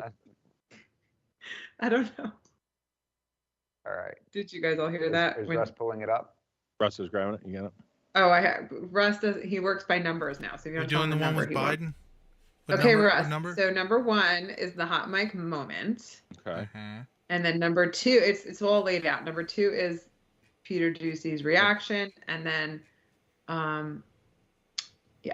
And we should watch it a million times. Just so I'm ending this poll. Will Biden be president November 24th? Is unanimous. 100% say no. 0% say yes. There we go. So we'll see how you do on that prediction, Philly Chris, and everybody who voted. Yeah. He will not be president in November. I think they'll probably, something will happen, or he'll be taken out with the 25th Amendment, possibly, or he'll step down, but I don't think he'll be around. Yeah. But they'll use him for. Do you want to hear my prediction? Yeah, go ahead, Russ. Ladies So, and gentlemen, Russ's prediction. Yes, I think he's going to either step down or be removed, or just, or something Kennedy-like will happen, and then Kamala will step in and will be under her regime, Queen Kamala. Oh, she's going to be the next Supreme Court justice. Well, so that's an alternative, right? So he already said it's going to be a black woman, right? Did they not say that they committed to it being a black woman? Hey, don't rule out Whoopi. So somebody was suggesting that she would go there. That way, she's allowed to ultimately distance herself from the disaster that was this administration. Right. Actually looking for a way to get out. Yeah. And they can also bring in somebody fresh to say, okay, this is our reset. We got a second shot at this thing. It's a fresh Bring in Hillary, start. maybe. Somebody was suggesting Buttigieg would be the guy. Oh, okay. And then if he runs in 2024, he's already the incumbent. And okay. You got King Pete eventually. There you go. King Pete. Because he's got plenty left at that point, right? Right. So if he were to take over, if he were to step into that role, and then Biden isn't ultimately still around by November 2024, meaning in office. Sure. Then he'd be taking over, be the incumbent, and then have the opportunity to run again. Yeah, it'd be interesting. That could happen. That makes sense. Who else could it be besides somebody like a Buttigieg? Who else? Pelosi. Pelosi. Or Yeah, AOC. So 99 years old. Right. Oh my goodness. She's Need some, old and out of touch. Who else would they choose? I think she has a paper shredding company to run, doesn't she? That's right. She's very busy. Yeah. Loves Very shredding those successful papers. paper shredding. I think I put that in the doc too. It was actually a remember when. I think I put that up there. Oh yeah. What? Does she actually Dax have one? Farm said interesting prediction. Michelle Obama. Oh Think you man, mean wow, that Michael. would be interesting. How about Michelle that? Obama, huh? Yeah. Mm-hmm. Yeah, they seem to do stuff like that, so nothing would shock me. No. We'll see what happens. Yeah. There were people who thought that she was going to step in and run in place of Hillary in 2016. Oh yeah. Yeah. Okay. Yeah. Okay. Hey, I have a question. When the health things started becoming concern, when Right. you remember that video where she's just seizing out and stuff? Yeah, they were shuffling her into that vehicle there. Something was going on. Yeah. Yeah. So I have a That's question. I have a question. You ready? And maybe there is no answer to this. Maybe it's just something that nobody ever thought of. So let's say Michelle runs and Michelle wins and Obama is the VP. Michelle steps down. What do we do? Because Obama already served his 8 years. I don't know. And she either steps down or is impeached or disgraces herself and you know, I don't know. What What do you think, then? Mike? What? What Russ was saying. Oh, he wasn't listening. I to think me. play the video. Yeah, right. Yeah, right. Let's play the video. Thanks, Mike. Good job. 10 out of 10. There we go. Ladies and gentlemen, the video. You don't even want to think about it. Here we No. go. Can't think about it. It hurts Thank too much. each and every one of you here on this council. I really mean it. You know, I think even when we decided to do this council, some of you all thought it was a good idea, but I'd be surprised if some of you didn't go, whoa, I didn't realize how restrictive some of this was. How restrictive some of this was. But you're going to make a difference in ordinary people's lives. Ordinary people's lives are going to make a difference. So anyway, Brian, the floor is yours. Thank you, sir. We're going to give the press moment to exit and then Mr. President, could you give us a brief update on your call with European leaders on what's happening in Ukraine today? The only reason I don't like doing this is you never report on why I've called a meeting. And this is really important. I had a very, very, very good meeting, total unanimity with all the European leaders. We'll talk about it later. Thank you. Thank you. Will you send troops to Ukraine, sir? Why are you sending 8,500 troops to Ukraine, possibly? Thank you, guys. Will you take questions on inflation then? Let's move. Thank you. Thank you all. Do you think inflation is a political liability? That's a great asset. More inflation. What a stupid son of a bitch.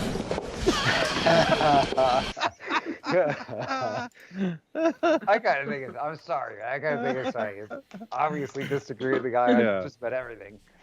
I think I like the guy. I think it's pretty funny. Yeah, no, it's pretty good. What's the reaction? Number 2? Oh, yeah. Number 2. Yeah, let's check that out. Number 2, Russ. Number 2 it is? Yeah, I see it. I got it. Not number. You got it? You got Not it? number 1.5, which I don't know how that got in. That was Hannity. I added that because one was bleeped and one wasn't. That's By the why, way, we have that's why there's Hannity live on the show tonight. No, he's actually not. There's no timestamps for these. Are we gonna have to watch? No, this it's whole not. thing? It's not that long. Okay. Sorry, Hannity. We've got the time, Russ. And I thought Slightly different tone today. Didn't want to answer any questions, and he called our own Peter Ducey a stupid son of a bitch. Really? Take a look.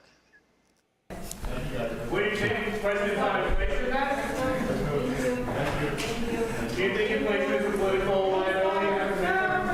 That's a great asset. More inflation.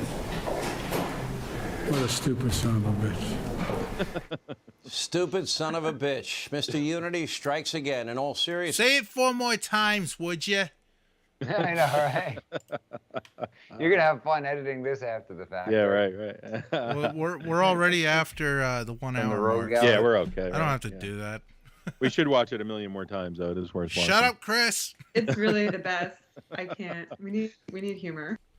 But maybe I think he's speaking the truth when he says it's an asset because it's right up his alley for his agenda, the agenda they're pushing. I got kind of sarcastic vibes from it, though. So I was surprised to hear Biden thought it was dead. I don't know. I see a guy who's like, the feet is like, come on, dude. The wheels are falling off. The house is on fire. This is Funny, fine. though, how he treats the press when they finally give him some challenging questions, unlike the beginning of his presidency, you know? Everything was a softball. And like you were Lobbing saying, right over All there. right, let's see this angry reaction. all right. All right, let's check it out. Oh, well, What number? you were supposed Russ, to it's continue number playing the 2. video. It continues. Oh, it continue. That Oh, video wasn't done. I I didn't think it was know. done. I think you stopped it to give us your input, Rox. What is this? Now we This gotta hear it is- again, this- guys. That's not it. That's not it. Hang on. No, that's not it. Oh my gosh, Russ. Here we go. Guys, I swear I'm a pro at delicious this. Just calm down. Joe Biden really shouldn't be casting stones from an extremely fragile glass house. Here with reaction, Fox News White House correspondent Peter Ducey has an update on the story. First, what was your reaction? Words don't matter to me. I remember during the Trump years, everybody would feign the vapors. Oh, the president said this. I think I know you pretty well. You're a pretty tough guy. What was your reaction initially when you heard what happened? My reaction, Sean, was delayed because, as you can see in that clip, the Biden staff were ushering us out. They were telling us, okay, thank you, time to go. And you can see right there, people are just starting to move towards the door, myself included. It wasn't until we went to the basement and then outside and then back to the press room that somebody said, hey, did you hear what the president said about you? I said, no. What did he say? He said he called you a stupid SOB. And I was thinking, I did not hear that. And I went downstairs and I opened up my phone and he did. And so my response was delayed. But Sean, and we have some news tonight. After years of clips of the president and I kind of mixing it up on the campaign trail and during the transition and here at the White House, within about an hour of that exchange, he called my cell phone and he said, it's nothing personal, pal. And we went back and forth and we were talking about just kind of moving forward. And I made sure to tell him that I'm always going to try to ask something different than what everybody else is asking. And he said, you've got to. And that's a quote from the president. So I'll keep doing it. All right, I want to be your negotiator here. And I would like to negotiate a 20-minute sit-down with you and Biden, one-on-one. I think that would be, you know, I'm a Christian. I believe in forgiveness. Okay, did he apologize? He cleared the air, and I appreciated it. We had a nice call. Nothing personal, pal. That's not an answer. Did he apologize? That doesn't sound like an apology. He said it's nothing personal, pal. And I told him that I appreciated him reaching out. Hey, John. The world is on the brink of like World War III right now I get with it. all this stuff going on. I appreciate that the president took a couple minutes out this evening while he was still at the desk to give me a call and clear the air. At least he called you pal. But you know what? I don't need anybody to apologize to me. He can call me whatever he wants as long as it gets him talking. And today, you know, you played some of the bit with Jen Psaki and I went in there with 2 pages of questions about crime. I actually still have them right here. They've been rolled up in my pocket. 2 pages of crime questions that I didn't get in at the press conference last week, that 2-hour press conference. And so I'm in there and I'm looking, okay, if he takes questions, what's it going to be? But he said, I'm not going to take questions about anything off topic. So I'm thinking, okay, well, the topic is inflation. Hey, over here. And then it took like 5 minutes, but I later heard what he said. I think the president should apologize by giving you 20 minutes uninterrupted one-on-one interview, and first Jen Psaki, she owes you 20 minutes too. I'm trying to negotiate on your behalf. Hey, they keep calling on us at the briefing, and the president said nothing personal, pal. And so I think that's enough. That's enough. It ain't happening. Come on, man. So we can move on. we ain't happening, now pal. move forward. There will be years. 3 to 7 years of opportunities to ask him about different stuff. We're proud of the good work you're doing. Keep it up. And I think it's a badge of honor myself. So if I'm your dad, I'm very proud of you tonight. Anyway, great job. You ain't my paw. All right. Hey, Sean Hannity. Hey, so I want to give my reaction on this real quick. Okay, so the way that I saw this was, do you remember that scene in Goodfellas when that fat guy walks in? Okay, I know I'm being real descriptive, and he has this interaction with Tommy, and he says, "Oh yeah, Tommy used to shine my shoes all the time," and Tommy, he says, "I don't shine shoes anymore," and they go back and forth, and all good. Billy Bats. Come on, I haven't seen you in years. Yeah, he wasn't fat. That's Frankie Vincent. He's in good shape. There you Okay, go. well, I bet Mike could do the scene. He Can died, you do the scene, Mike? What he died from? Being fat. He's been around a long time. I don't shine shoes no more. and he just continues busting his balls about it, and then at the end he's like, "Now go get your shoe shine kit." Go get your effing shine box. That's it. I feel like that's probably what Biden was like when he hung up the phone. He's like, "Yeah, you stupid son of a bitch." No hard feelings. Get your shine box, kid. No hard feelings. Now go get your shine box. Yeah. That was good stuff, though. Pal. Go get your shine box. There's no way they're going to give him 20 minutes, so that's not happening. Oh yeah, it's not happening, pal. Hi, Sean Hannity. We're looking to fill 40 minutes at Fox. But, you each owe him 20. Speaking of World War III, I think if history's written properly, we're living through it already here. Yeah. I think it started a while ago. Well, there's a saying that goes, "The first casualty of war is the truth." Good one, Ross. I got that from Call of Duty World at War. Yeah. Your show. Yeah, I feel like Chris about All the World War III thing. Yeah. Go ahead.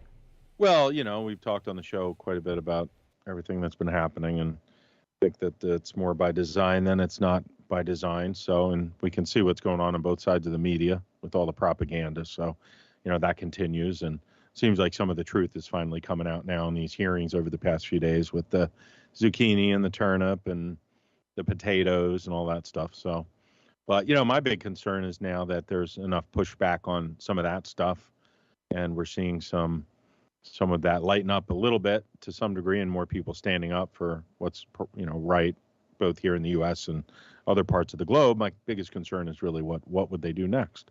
What are they going to do next? Do you think that World War III will happen in the next 10 years? I mean, I really think that it's already started. I think we're living through it now. 10 minutes. I mean, All that's right, I'm going to ask everybody next 10 years. Yeah. All right. Sending it out there. I think it's been a non-conventional war so far, and so you think it's already happening? I think it's already happening and going on. I mean, a lot of this has to do with our relationship. So right now would be within that would be included in the next 10 years. Okay, all right. Well, we'll include it. If the people who are listening and watching think that it's happening right now, that would be a yes vote. Yes vote. Yes.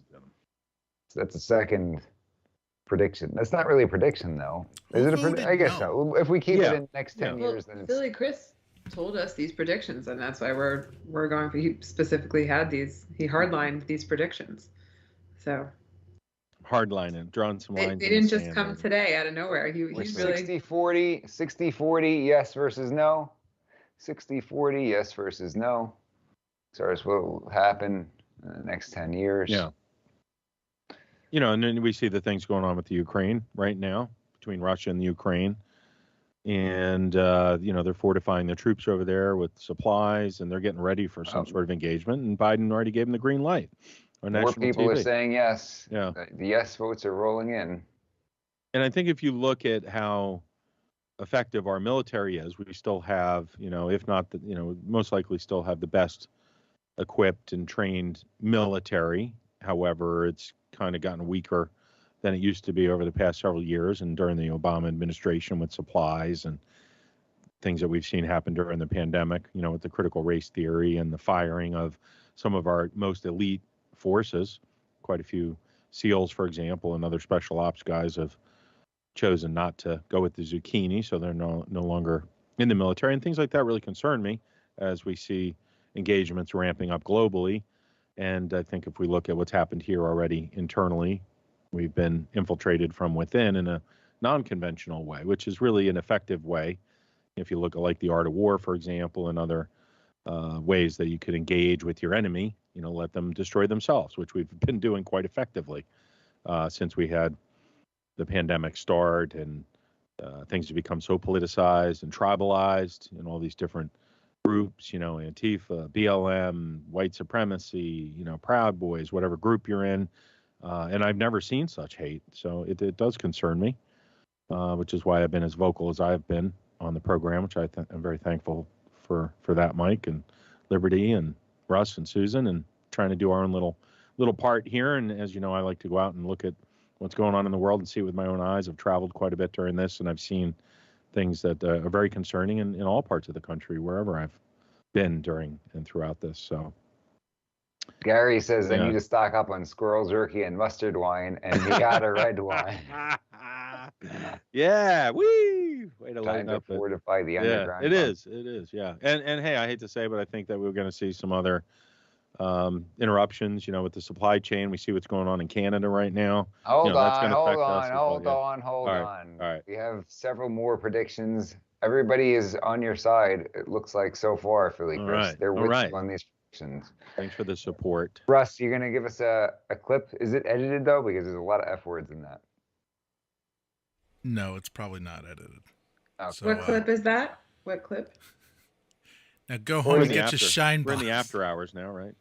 Yeah, I'm not. Yeah, I still don't like to put F words. No, I know. Listen with their kids Okay. and stuff.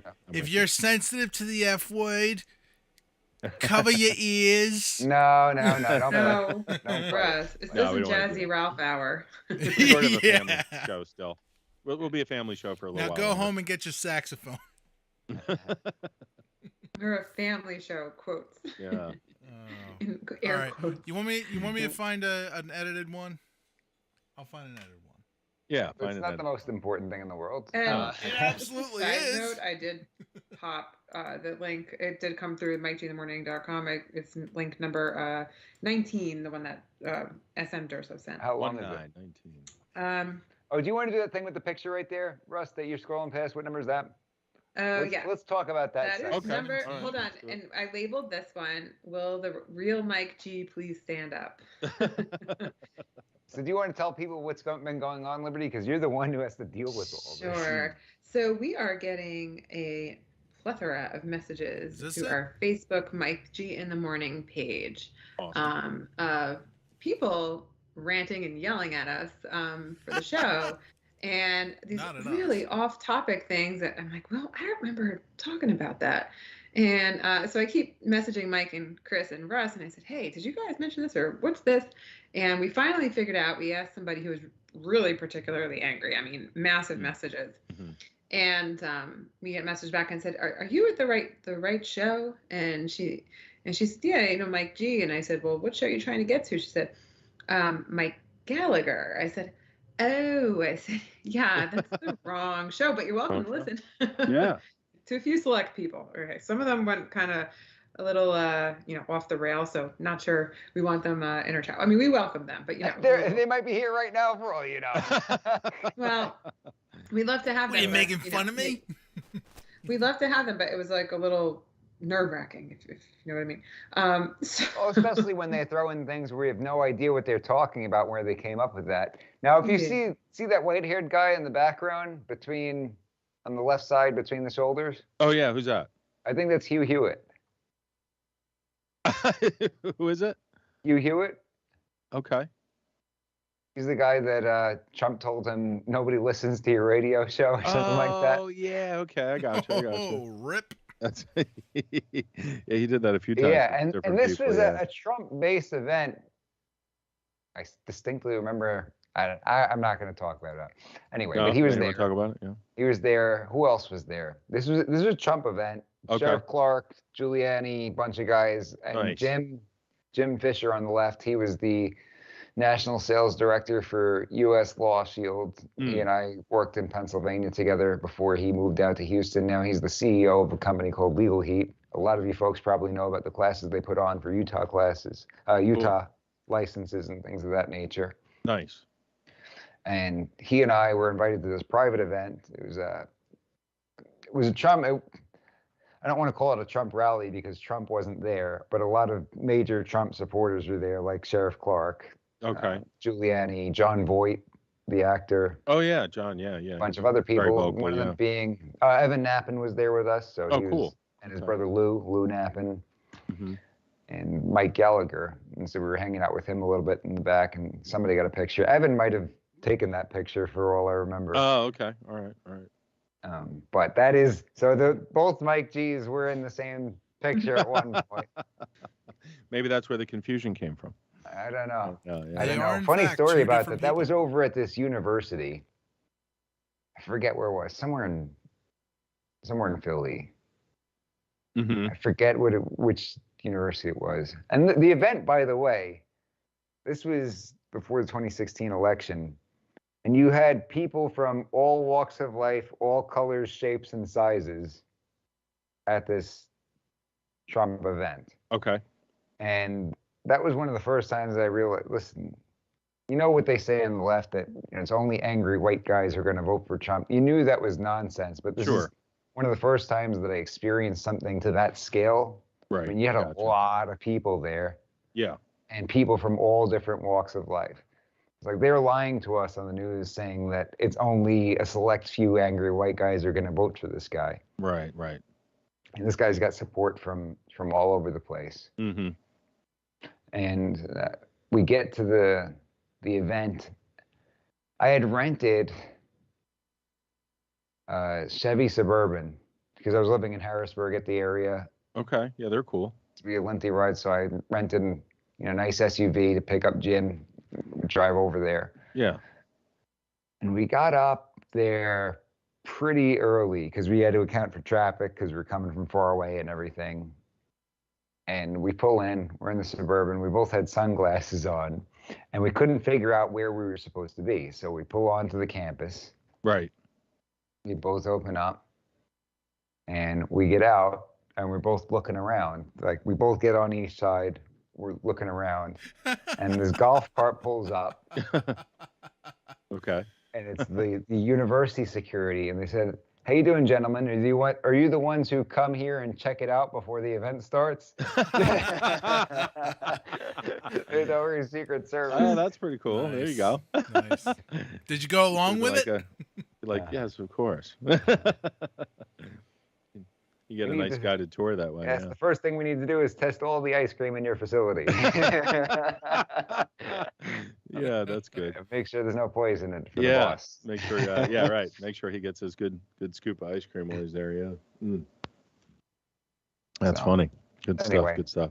I figured that was worth pointing out, right, Liberty? Because a lot of yeah, and so at least we can clarify. So this is the Philadelphia, and well, it's worldwide, so you can listen to us anywhere. But the Mike Gallagher show, I think it's South Carolina, if I'm correct. His show is out of South Carolina. Okay. Or North, I forget. Yeah, it's happened a couple times. He was on in New York when I was a kid. I remember listening to him when I was a kid. That's why he got out of there. When I ran into him at the event, I was like, "Oh, that's pretty cool." I remember listening to you growing up. That's pretty cool. So clarifying, but I don't know if I was even doing radio at that point in time, to be honest with you. Mm-hmm. But maybe we should have him on since his fans are listening to us instead. So Yeah, they're listening to us. They're coming for us. But he definitely gets a lot of hate. So just beware, guys. The more fans you get, the more hate you get. So that's all right. He's been on forever. He's definitely in either North or South Carolina, one of the Carolinas now, and they are messaging us. So, but of course, their listeners are welcome to listen to us too. And it sounds like we're hitting some of the same topics, I would imagine, yeah. Yeah, but I think we go a little bit more wild. A little bit more on the wild side. That's right. Where's he from?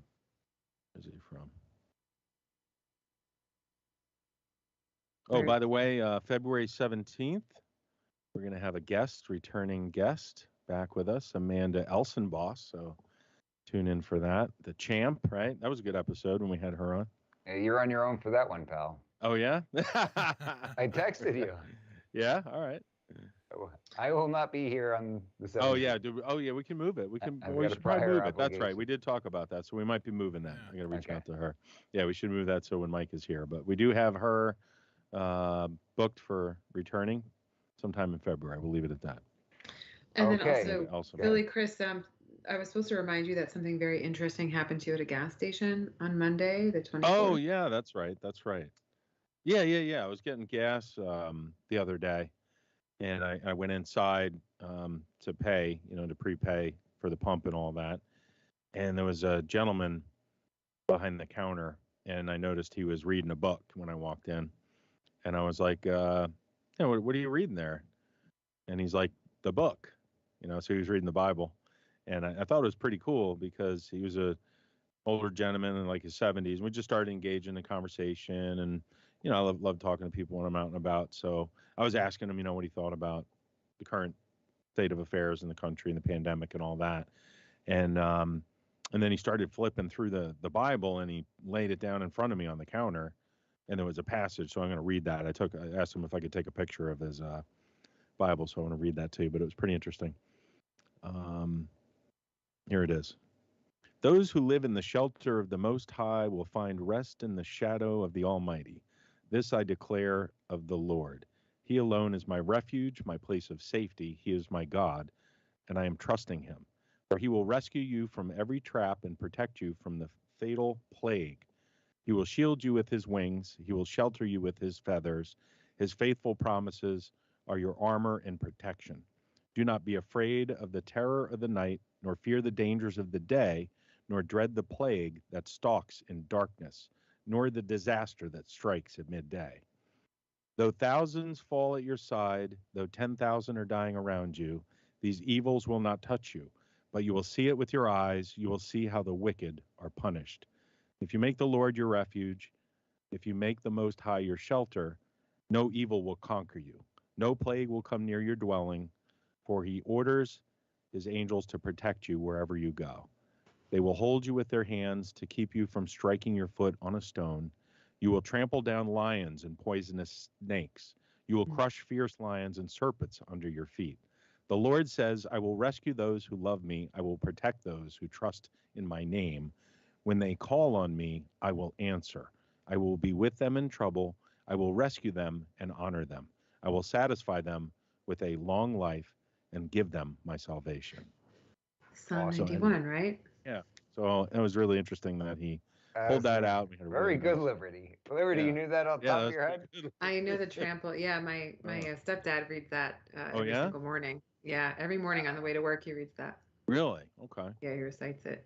Interesting. Yeah, But anyway, I just wanted to share that. It's a good one. I knew Yeah. Psalm. I didn't know 91. Yeah. I ain't down with snakes, so I like that one. Yeah, right. That one's keep good away from for the serpent, Chris. Does yeah. that remind you of the times we're in? Is that something that like comforts you?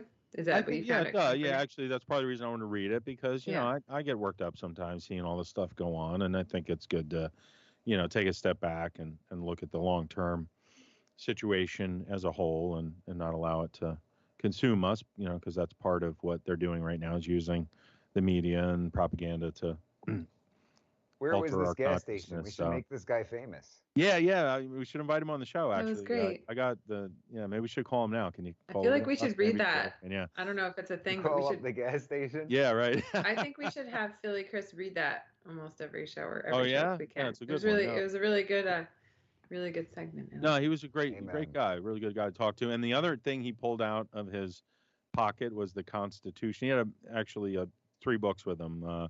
Rick Warren's A Purpose-Driven Life, The Burden of Freedom by Miles Monroe, and then he had an actual nice little copy of the Constitution. So that was pretty cool. Send me those. Yeah, Send me yeah. the I'll send titles you the of those photos, books as yeah. well. I will. He Send the sounds like a pictures really out. cool guy. We need to have So him on which the show. can you at least tell us what town it's in? Oh yeah, it was in Paoli. Yeah, it was the gas Oh, station. cool. It was the Luke Oil over in Paoli. Shout out to Benny. His name was Benny. Nice. Which was pretty cool. Benny over at the Luke Oil. Give him a hey now. Hey now to Benny. So yeah, anybody Paoli. They also have a mobile oil lubricant, so they do oil changes, and it's in the Paoli Shopping Center. 610-647-7422. PaoliCare.com. Shout out to Paoli Care. So I don't know, maybe we could have him on the show. That would be awesome. Interesting guy. So just wanted to share that with everybody. All right, So can we we've get to got- Philly Chris's main prediction that I've been All waiting right. for? Sure. Let's do Okay, it. so I got 2 more questions. I'm going to post them to the audience as well. Who will be the nominee for the Democrats 2024? Nominee 2024. Oh, who's gonna be? Chris? The nominee for 2024? Yeah. Well, I think that we're probably going to see Hillary Clinton step back in the ring there. So I just asked the audience, will Hillary be the nominee for the Democrats in 2024? Tell us why you think that is so. Yep, I think they're getting ready for it now, and I've seen some things on the networks there, on the channels. I that will allude say to this. that, You said this before these articles started coming out. I will give you that. Thank you. Before I saw anything from anywhere else, you suggested it. Okay. But what made you come to that conclusion? I think that, when we look at the 2024 election, if they have Hillary running against Trump, I mean, how could you top what's going on now, right? So it's like they almost have to do it, in my opinion, because it would be such a polarizing situation for the country. And really, with how badly Biden has done, to the point where even people on the left are turning on him, who else could step in and, potentially save or rescue that party right now. However, I will predict, and we talked about it, that Trump's going to win. I believe firmly at this point, Trump will run and win against Hillary. Am I going too far with it? Yeah, because we got to ask everybody. So we got 9 vote. We got polling's closed. 78% say yes, 22% say no to that one. Okay. So the next one's going to be. You want to know my prediction? What's that? You want to know my prediction? Yeah, sure. Throw it out there, Russ. What's Russ got? What do you think? So he's got to vote online. What? And today is January 27th? Yes, so we'll today is January 27th. We need to make a note of this. 2022, 8:49 p.m. Yes. I do believe that Hillary's going to run. I also think she's not going to win. Because... That's what he just said. Well, no. I think another person... well... Yeah, go ahead, Russ. I think you're agreeing with me. I don't think she's going to be the nominee. Gonna win the primary. I don't think she's going to be the nominee. Oh, I think it'll be. Right. I think it'll be the year of the black woman.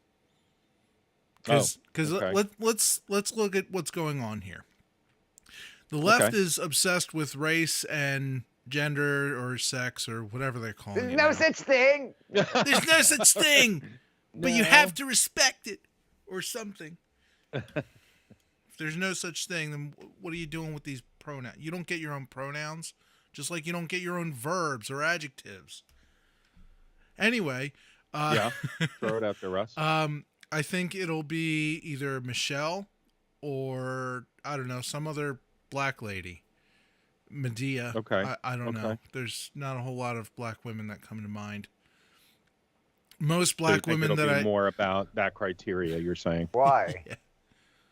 Because most of them are already dead. What about Kathy Barnett for president? She can't run for as a Democrat, though. I mean, maybe she could. I'd vote for Kathy. I'd vote for Kathy no matter which party she's on. There you go. Pastor Whitney ran as a Democrat in the primaries for something one time. Did you know did he really? Oh, that's I didn't know that. Yeah, he ran as a Democrat in the primaries or something, knocked on people's doors, said, hey, I'm running as a Democrat. I'm pro-life. I'm pro-Second Amendment. That's cool. And all these other things. And it turned out that he had people who were registered Democrats and voting Democrat for many, many, many years. Mm-hmm. But they agreed with him on a lot of the individual issues. So for whatever reason, maybe there were people who the party left them, so to speak. Okay.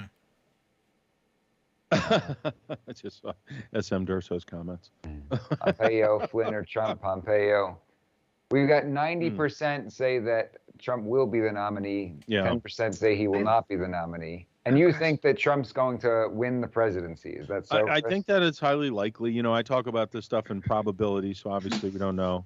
Can't predict the future with 100% certainty, but I think it's highly probable, and I think it's going to take the direction, kind of the country in that hard right direction again. Unfortunately, I don't know that it's. I don't know. Sometimes I look at this stuff, and the more I see, the older I get, and I look back at history and what's happening globally right now. I hate to say it, but I think, in a lot of ways, those political parties are two sides of the same coin, and it doesn't really matter, too much who wins at this point, but the overall agenda that seems to be marching forward on a global scale is very concerning to me. So, maybe we'll talk about that a little bit more detail in some upcoming episodes, and I'll bring the receipts on some of that stuff. How's that? But anyway, I think we need to really Gary's asking about Tulsi. He says, what about the white lady on the Dem side who is in the National Guard? I forget her name. Is she in the National Guard, or was she? What about Gabbard? the white lady on the Dem side? Tulsi Gabbard? Is it maybe is that her? I'm not sure on that. Ladies and gentlemen, Gary United States Army Reserve officer. Okay, that could be it. Hawaii. So we got what, 89%, 88% on the survey. So I don't know. What do you think, Mike? What do you think of all that? Will he win? Yeah, I think so. Mm-hmm. I think so. How would you know? I think he's going to run, and I think he's going to win, because if there were any question last time around, after these last couple of years, oh my gosh, right? People have got. It's not even been a couple of years. Oh my goodness, it feels like it's right. Forever, right? It's a crazy thing about it. Yeah. It's been a little over 1 year. I feel like I've aged 10 years. Oh, yeah. Think about it. Well, think of the stress. People are so stressed out right now, and it's a normal reaction to what's happened. Things are pretty But think about if you can go out there and say, listen, can you really look yourself in the mirror and say that we're better off right now than when I was in office? Yeah, right. Do you want to go back to that? Right look on. Look me in the eye and say you don't want Uncle Trump back, Uncle Trump. Exactly. Yeah. As opposed to Uncle Creepy. Yeah. You know what? Uncle Trump would definitely be working on treatments of COVID. Treatments, not just vaccines. We need treatments. I'm going to predict that we need treatments. Did Florida lose their authorization from, and I don't want to spread misinformation, but I thought I read something about Florida had to shut down all of the monoclonal antibodies. I think I read something that two of them were like no longer going to be in use or something. I thought they pulled them from Florida or something like that. That's what I'm saying. Right? Yeah, Okay. because shut them they all no down. longer because something about the Omicron. I forgot what it was, but yeah, I just want to just a little side note. I really hope somebody. Omicron. I was fighting on Twitter today because it just really that's one thing that really bothers me is that they're saying that the people who are unvaccinated are dangerous, and I'm like, so are the people who are vaccinated who are still getting COVID, who are still getting the zucchini? Are they dangerous to you? Because it's really making no difference to you. They're still getting it and spreading it. Probably. Well, this is me going a little bit further, but probably more because they think they're safer. During those although they are the same people wearing masks, but are potatoes. Good. But listen. I just want to say something.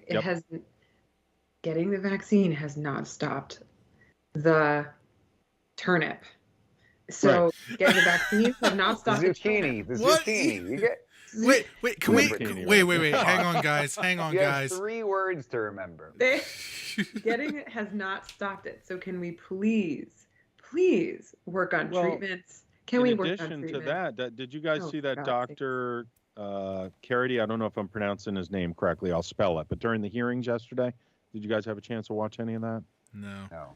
This guy lost his job over this, but a very well respected and accomplished doctor, Dr. Kheriaty. Him and Dr. Malone and several others were in those hearings that were taking place yesterday.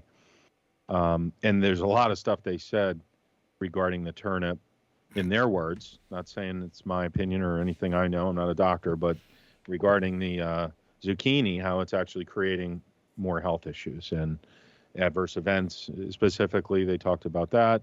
And then also the fact that it's creating some variants and compromising people's immunities. So we talked about many of these things months and months ago on the show as possibilities. We kind of got away from it for a while because we were dealing with those strikes. But thankfully, Mike's a really good lawyer, so he kept us on the old YouTube. But anyway, the truth is coming out regarding that stuff. So I think in the next few weeks and months, we're going to see a real upheaval of the medical community. And we're already in a very difficult place with that. A lot of people are losing faith in the medical system. Yeah. Well, I just wish every single person on the chat can ask their doctors about, hey, getting some treatments in? Hey, I just want this to spread, because you feel very out of control. Even Meghan McCain did an op-ed or something, and she said that she, with all the connections she has, and whether you like her or not, whatever, she got COVID. It was very scary. She's fully vaccinated. She's fully vaccinated. Come on, man. 3 words. I know. She got the turnip, right? She got the turnip or zucchini. I don't know. You've already said it. She got the turnip and the zucchini. She had both.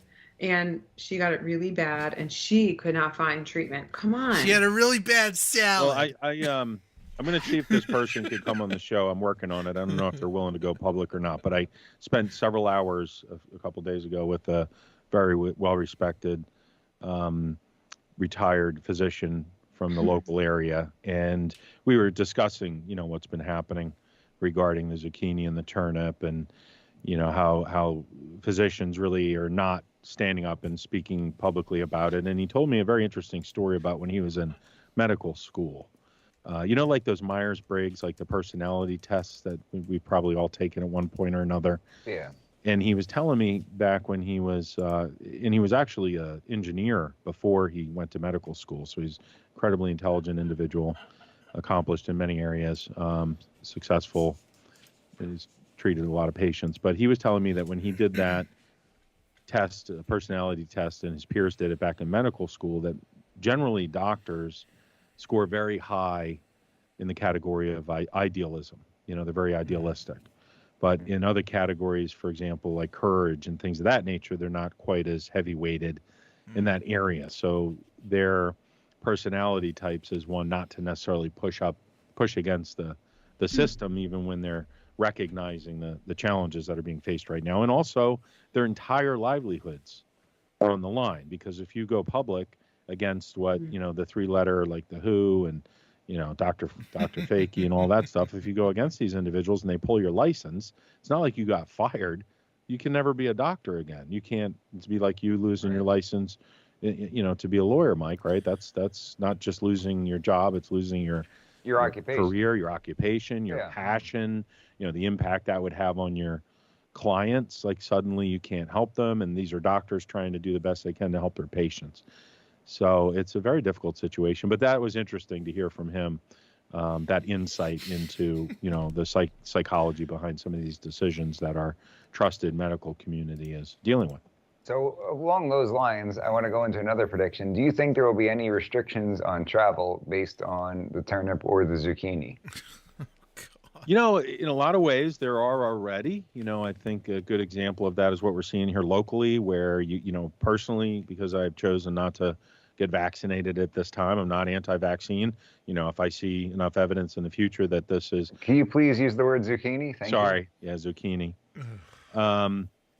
But, that's already happening on a certain level. And the reason I want to, I talked about the other prediction with you guys off air, in that we may see this escalate to the point where it's not a super high probability, but if this continues the way it is and more restrictions are put in place, we may see states just breaking off and restricting their borders in some way.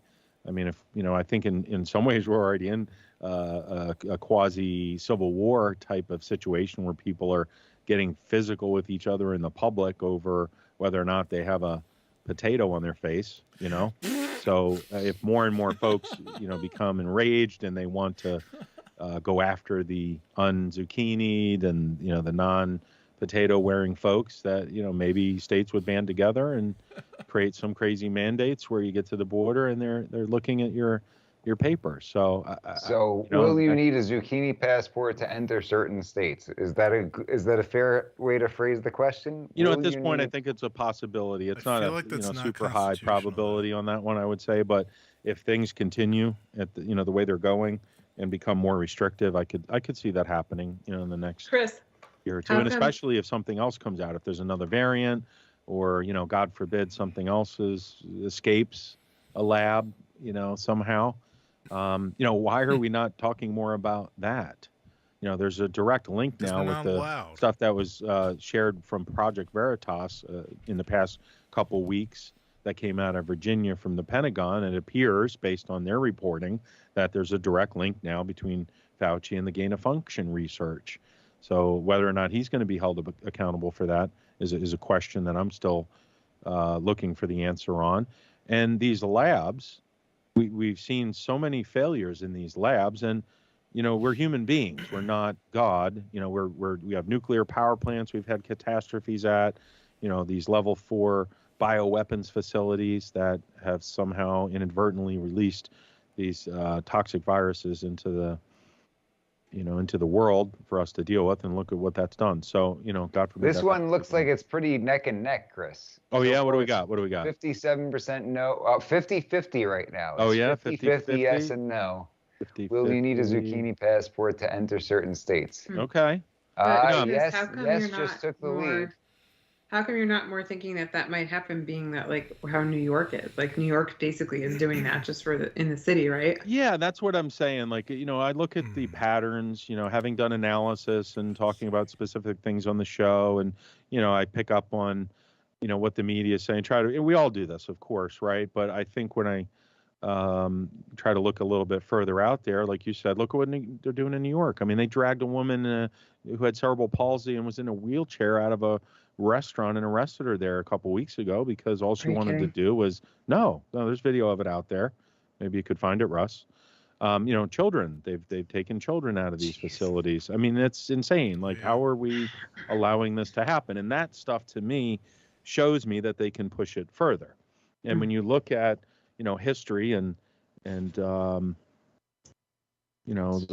50-50 right now. It is absolutely deadlocked. Oh, yeah, deadlocked. 50-50. Okay, and I hope I'm wrong. The lady in the wheelchair maybe had a reason she couldn't get the Yeah, she did. That's exactly what she said at the table. They recorded her in the restaurant, and she was pleading with one of the New York police officers, and he was actually being pretty reasonable, and it almost looked like he was just going to leave her there.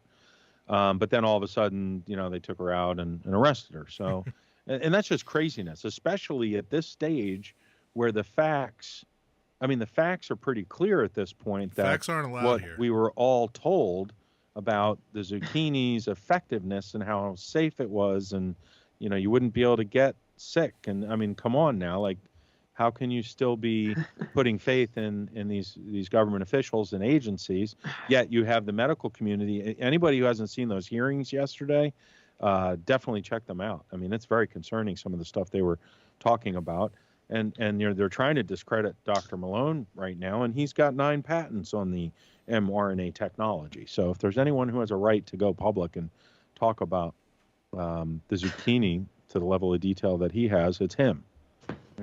The facts outweigh the risk at this point. Yeah, but we're living deadlocked. Could we get one more vote to break this tie over here? Who needs to vote? This is all Mike cares about. I voted no, and I'll tell you why. Why did you go against I voted no because, to me, and I'm not a constitutional lawyer, and I don't pretend to be one.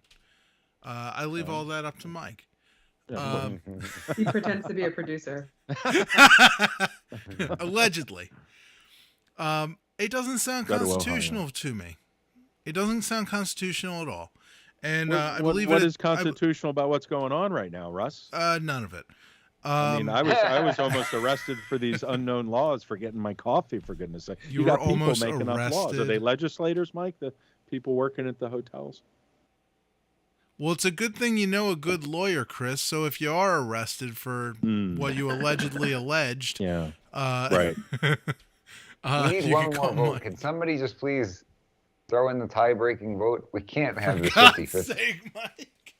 Process server, where are you? Process server, are you there? Yeah, give us one. Where are we at, 50-50? Does everybody vote? Is there a way to close it out? The Survesis server. I can, but I don't want to close it out at 50-50. We have an odd number of people I feel like tuning in who didn't vote. Was kind of saying he's not sure, so I feel like it kind of goes with what he was saying. It's kind of 50-50. I mean, I don't want to see that happen. I mean, that's crossing some serious lines. Well, however, we've already crossed through some pretty wild things, Yeah. Whoever Whoever thought you couldn't go to New York? We got the tiebreaker. Oh, We no. got 30 seconds to see if somebody wants to throw in another yes. Oh, God. 30. Yeah, I mean, it's basically happening in New York, right, Liberty? That's what they're saying. So Who knew? I mean, you really can't go to restaurants in New York now, if you don't have it. So then don't go to restaurants. Get out of New York. Escape New York. I'm not going to New York, Russ. I'm just saying it's literally already happening, guys. It's just happening on a smaller scale.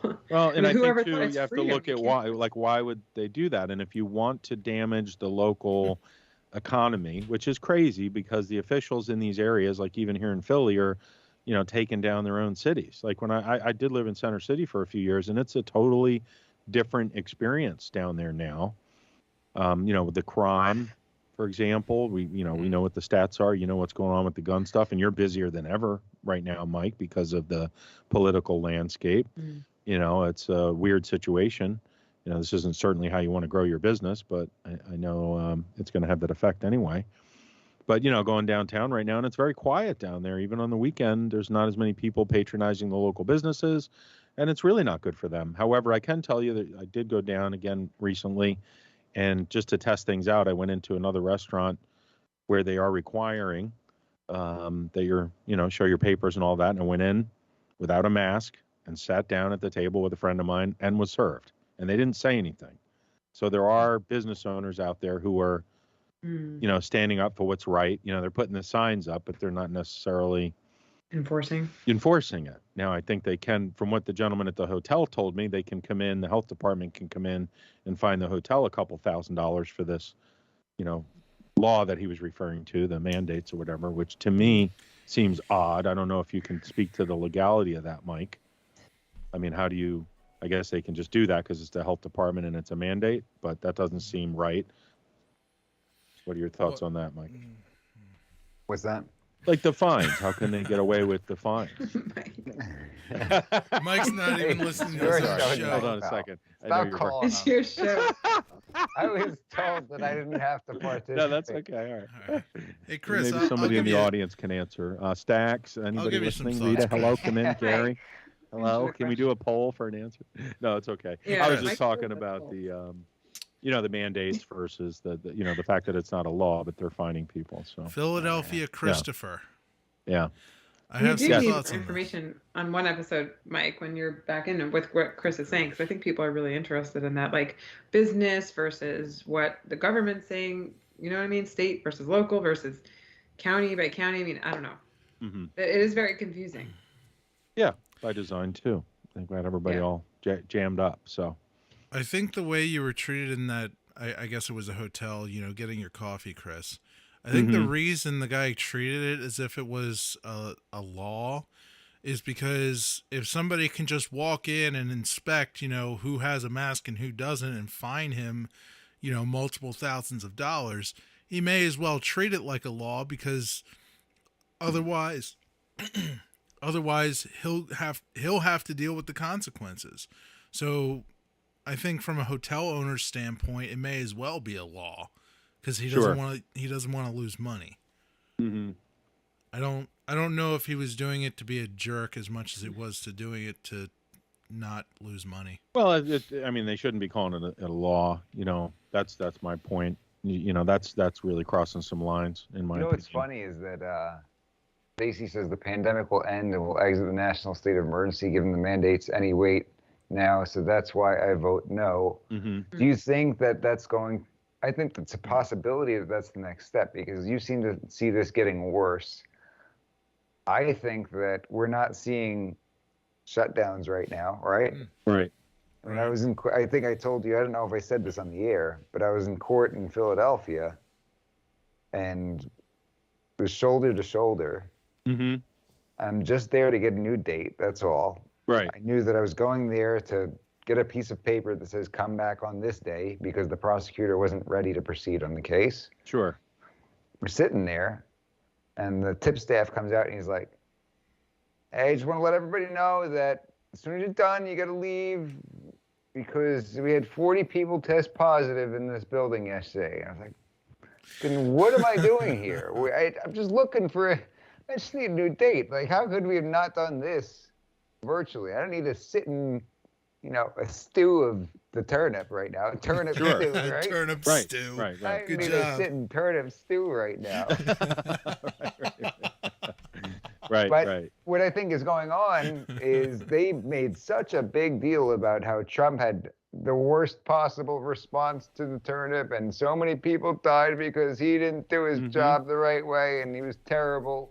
Well, you know what's going to be in the news If cycle the tomorrow? Democrats, hold on, and the Right. Democrats could have done so much better, and if they were in office, then this would have never happened. But they could never pin down, as I said during our debate live stream, they could never say with any certainty, oh, this is what I would have done differently, and this is how many lives it would have saved. They cannot say that. They never have been able to say that. Right. But then It's they got crazy. their way and they got power, and guess what? That hasn't changed.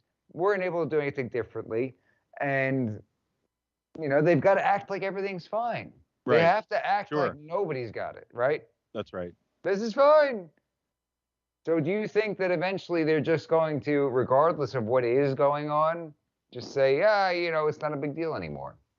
Well, it feels that way, and I agree with the comments here because it feels that way. Like right now, things sort of feel that way. However, I don't think they're done yet, and I think it's sinister what they're doing. To be honest with you, I don't think they're done, and I think tomorrow in the news cycle, when everybody wakes up, there's going to be information about a new subvariant. Tomorrow? Yeah, tomorrow. So let's see what happens tomorrow. Okay, let's fill the audience on that one. Yeah. So, but whether or not it's really going to be dangerous, how dangerous has all of this been? But it's been fed. Did you to say us, subvariant? Yeah, subvariant. That'll be the term they'll use, subvariant. And I don't think they're done yet, and it does concern me because I don't think they're going to go down without a fight. I think they're going to try to continue to push this narrative, especially in the left-controlled areas. And if it doesn't work, then what will they do next? What other things will they use to take things further? Maybe we'll see some attacks on the infrastructure or the power grid. I mean, we're still wintertime. We got a big storm rolling through right now, nor'easter. What if suddenly the power's out on the East Coast or something like that? And then on top of it, you have a subvariant and more shutdowns. So I just don't think they're done with it yet. I hope I'm wrong. Will there be a turnip subvariant tomorrow? Yeah. Read Psalm 91 again, please. 100% say yes, Chris. 100% are with you. Well, there we go. Will be a new subvariant tomorght. I think some people say no. Oh, well, got 40% say no, Chris. I voted yes. So he might be right though, because who's going to be the first one, especially on the left, to say, okay, we're good, no more masks, well, no more Stacey masks? Says there already is a subvariant. I saw something about it, but I don't think it's hit the news cycle yet. I think that tomorrow they're going to really push that narrative is what I'm getting at. So some businesses, though, they're tightening up their rules. So I know a business specifically that ABC 7, scientists monitoring new Omicron subvariant. Yeah, I've seen something about it, over the past couple of days, but I think Friday. BA.2? Sounds like Elon Musk. Instead of Omicron, it'll be the. It's been found in 55 countries, including the U.S. and the Bay Area. Right. So they're not done yet. They're not done. No, yet. they're not done.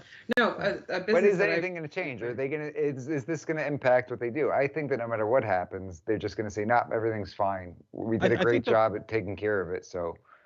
We're just much better than Trump. So we're gonna push. I shifted my internal organs to make sure. Right. Yeah. So this business. Well, Stacks brings up a good point too. I've seen some information about exactly what he just commented about the climate lockdowns. Yeah. And they're starting to talk about changes in the food supply and these synthetic meat products, and there's a lot coming. I think the next couple of years are going to be pretty interesting.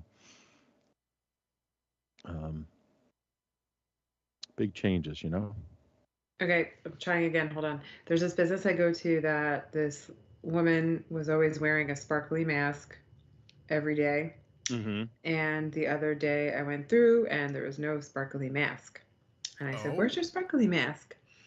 And she said that the company now requires them to wear a more, the better mask, basically. Oh, I keep saying mask. Yeah, well, Potato. they're pushing for the N95s now, right? Yeah. Well, and so my point is I think, I think Chris is onto something, because I think what we may be feeling, usually with the media is going, you go opposite. So maybe we may be feeling that they're not, that things are kind of closing down a little bit, I mean, closing down as in like, relaxing a little bit, but I think it's not going anywhere.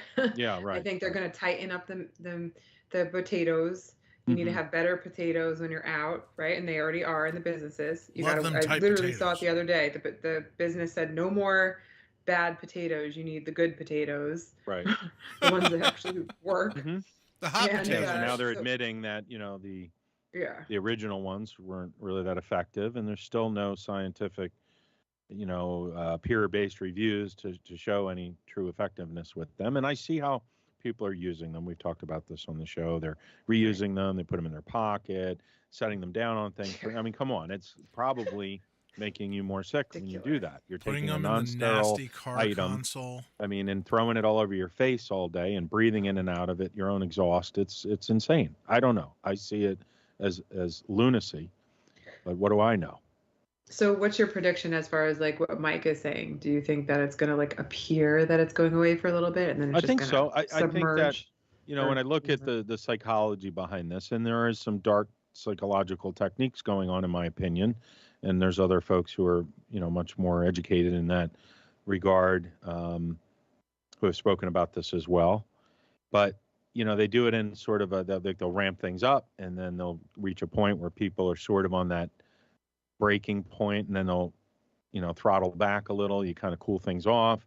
You let everybody sort of adjust to that new normal, and then you ramp it up again. It's this repeating pattern, but you're just escalating up the whole time, and then eventually, a couple years later, you end up where we are now. Look at how different things are right now than before any of this started, right? And they've overstepped so many different boundaries, and we're not getting that stuff back. And we know how governments are. Once they take things away, how often do you normally get them back? So that's why I've been very vocal here on the show and with the people that I care and love about standing up to it. And that's why I've tried to do that myself. If we all do that, our own part, we would be, like the guys over at Attila's Gym, standing up to the nonsense, and hopefully, they'll be okay with the other cases they have. We should follow that, because there's, I think, 3 or 4 other cases outstanding against them, and they've been devastated financially and emotionally. And, how many people have been impacted, and their kids. They're destroying a generation of children. So the next few decades, we're going to be behind the 8 ball compared to other countries. I still think that my prediction is that pressure release. This was made to last in Americans, specifically from the origins of it, which was one of the countries that absolutely despises America. And so I think it was made to hurt a specific population of people who have a comorbidity, such as, being overweight or whatever it is. And so I think it's specifically designed for that. And so I think it's almost like a, I don't know if I'm allowed to say this, never mind. The T word turnip. It's like a terrorist turnip because it's a fearful turnip. You know what I'm saying? Like if you're going to be a terrorist, what do? You create the fear. It's kind of like that, right? Right. So I don't think it's going anywhere. I agree with you. Yeah. Let's take a look at the comments. Got some good comments in there. Stacks Farmstead, hot potatoes. Yep, hot potatoes. Stacks, pressure release. SM Durso, the chain link fence doesn't stop the mosquitoes. Exactly. Yeah, the thing's like hundreds of times smaller than the mesh. Name one time they've taken something, then given it back. Right on. Oh, I got one. Stacy. What is it, Russ? Well, they gave it back. There was a specific time that they promised that we would get all the stuff that we gave up. They promised a specific time. It was they called it never. Oh, okay. Well, there you go. Half-past never. Right on. I like that, Russell. Yeah, the old never. See, calling the herd, SM Durso. Yeah, and I've heard some things about that too. And I do think seem that to be any more severe, but more infectious. This is what somebody said. Oh, I mean, it doesn't want to kill. It doesn't want to die, right? Because it What's kills that? the host. right. Kills Well, the host. That becomes a Well, problem. when I got it in the summer. yeah, and really, Omicron is in some ways there's some silver lining with it because The O it's not zucchini. as deadly. So The O turnip. yeah, we can get to the herd immunity. But in those hearings, though, they were talking specifically about some major differences between the zucchini and the natural immunity. Some things I hadn't even heard about before. In the way that folks with the zucchini are transmitting it, and it's also more variants are coming out of it. With the natural immunity, of course, it's a deeper, much longer lasting effectiveness. So based on what those doctors were saying yesterday in the hearings, which I think we already knew, but yeah. So there we have it. Good stuff. But I think it's probably going to stick around, kind of like the flu, where you have to get a shot every year. Well, they're going to try to I think go that's to what it's going to boil these into. new shot. Yeah, they want everybody to get a shot every year now for some sort of COVID flu blend.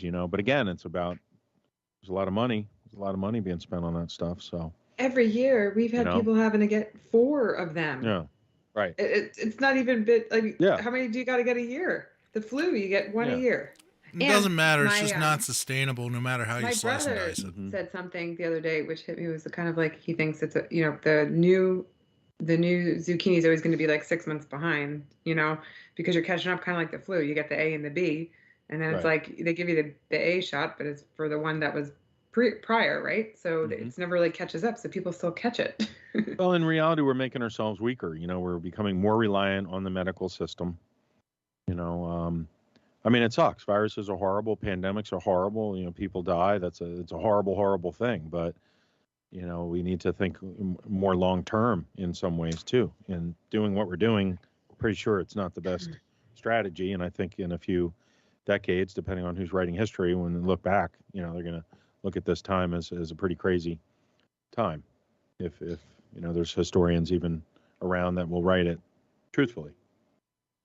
Chris, if you got, God forbid, if you got the one of the, I keep forgetting, if you get the turnip, if you got the turnip, sure, what would you feel, and you needed treatment, and you didn't get the zucchini, would you feel strange calling your doctor and saying, hey, I need the treatment? Or, you know what I'm saying? Like, how would you, because I feel almost like I would be shamed immediately. And so it would make me hesitant to call, but I probably have to anyway. But how would you handle that? Would you feel weird? I already have access to the other therapeutics, and I've made myself hydroxychloroquine. You can make it. Okay. So, and I've actually been You're not taking allowed to that say throughout it. this whole thing, and vitamin D, and so I've been taking my vitamins and all that. So, and maybe I had it. I don't know. I could have had it. What if you needed like the monoclonal or something? Like, what would you do? Yeah, I mean, certainly would. Just go for it. If I needed it, I'd certainly, yeah. If you could find it. Right. Yeah. We'll see what happens. What about Mike and Russ? What? Would you feel weird about calling your doctor to ask for help if you didn't get the zucchini? Would you feel uncomfortable? Like they would shame you? You can say, well, why not?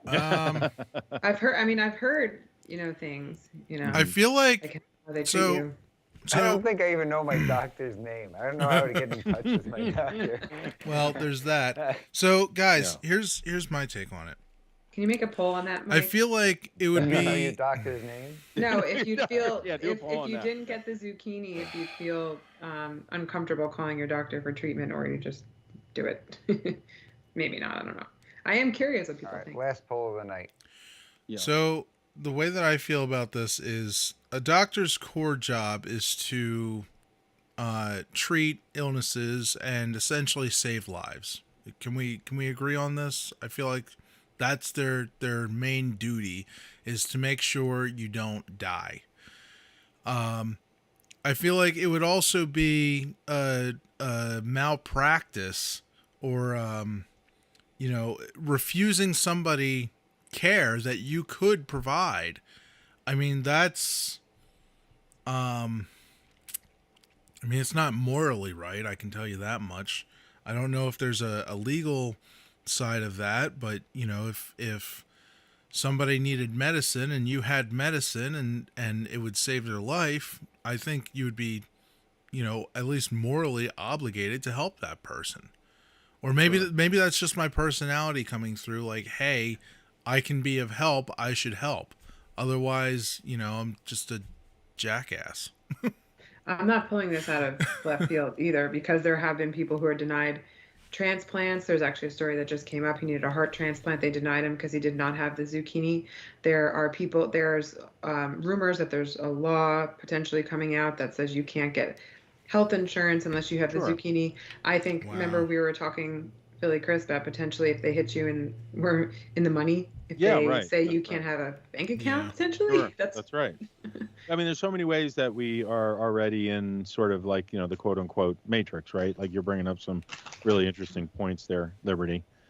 And that's how they're controlling people now. I mean, even do we know any doctors? So there are a lot of people saying no, they wouldn't feel uncomfortable. Does anybody feel comfortable enough giving the name of a doctor who you think would be not one to berate you for something like that? Because I think a lot of our listeners would be looking for somebody who meets that criteria, right? I think is there a doctor that I can call and say, Yes. hey, I got the turnip, I don't have the zucchini, and the doctor would not be like, oh, why not?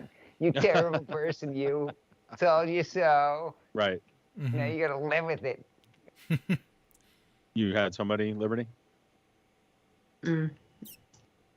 I don't think. I wish I had somebody. Okay. I feel like. Go ahead.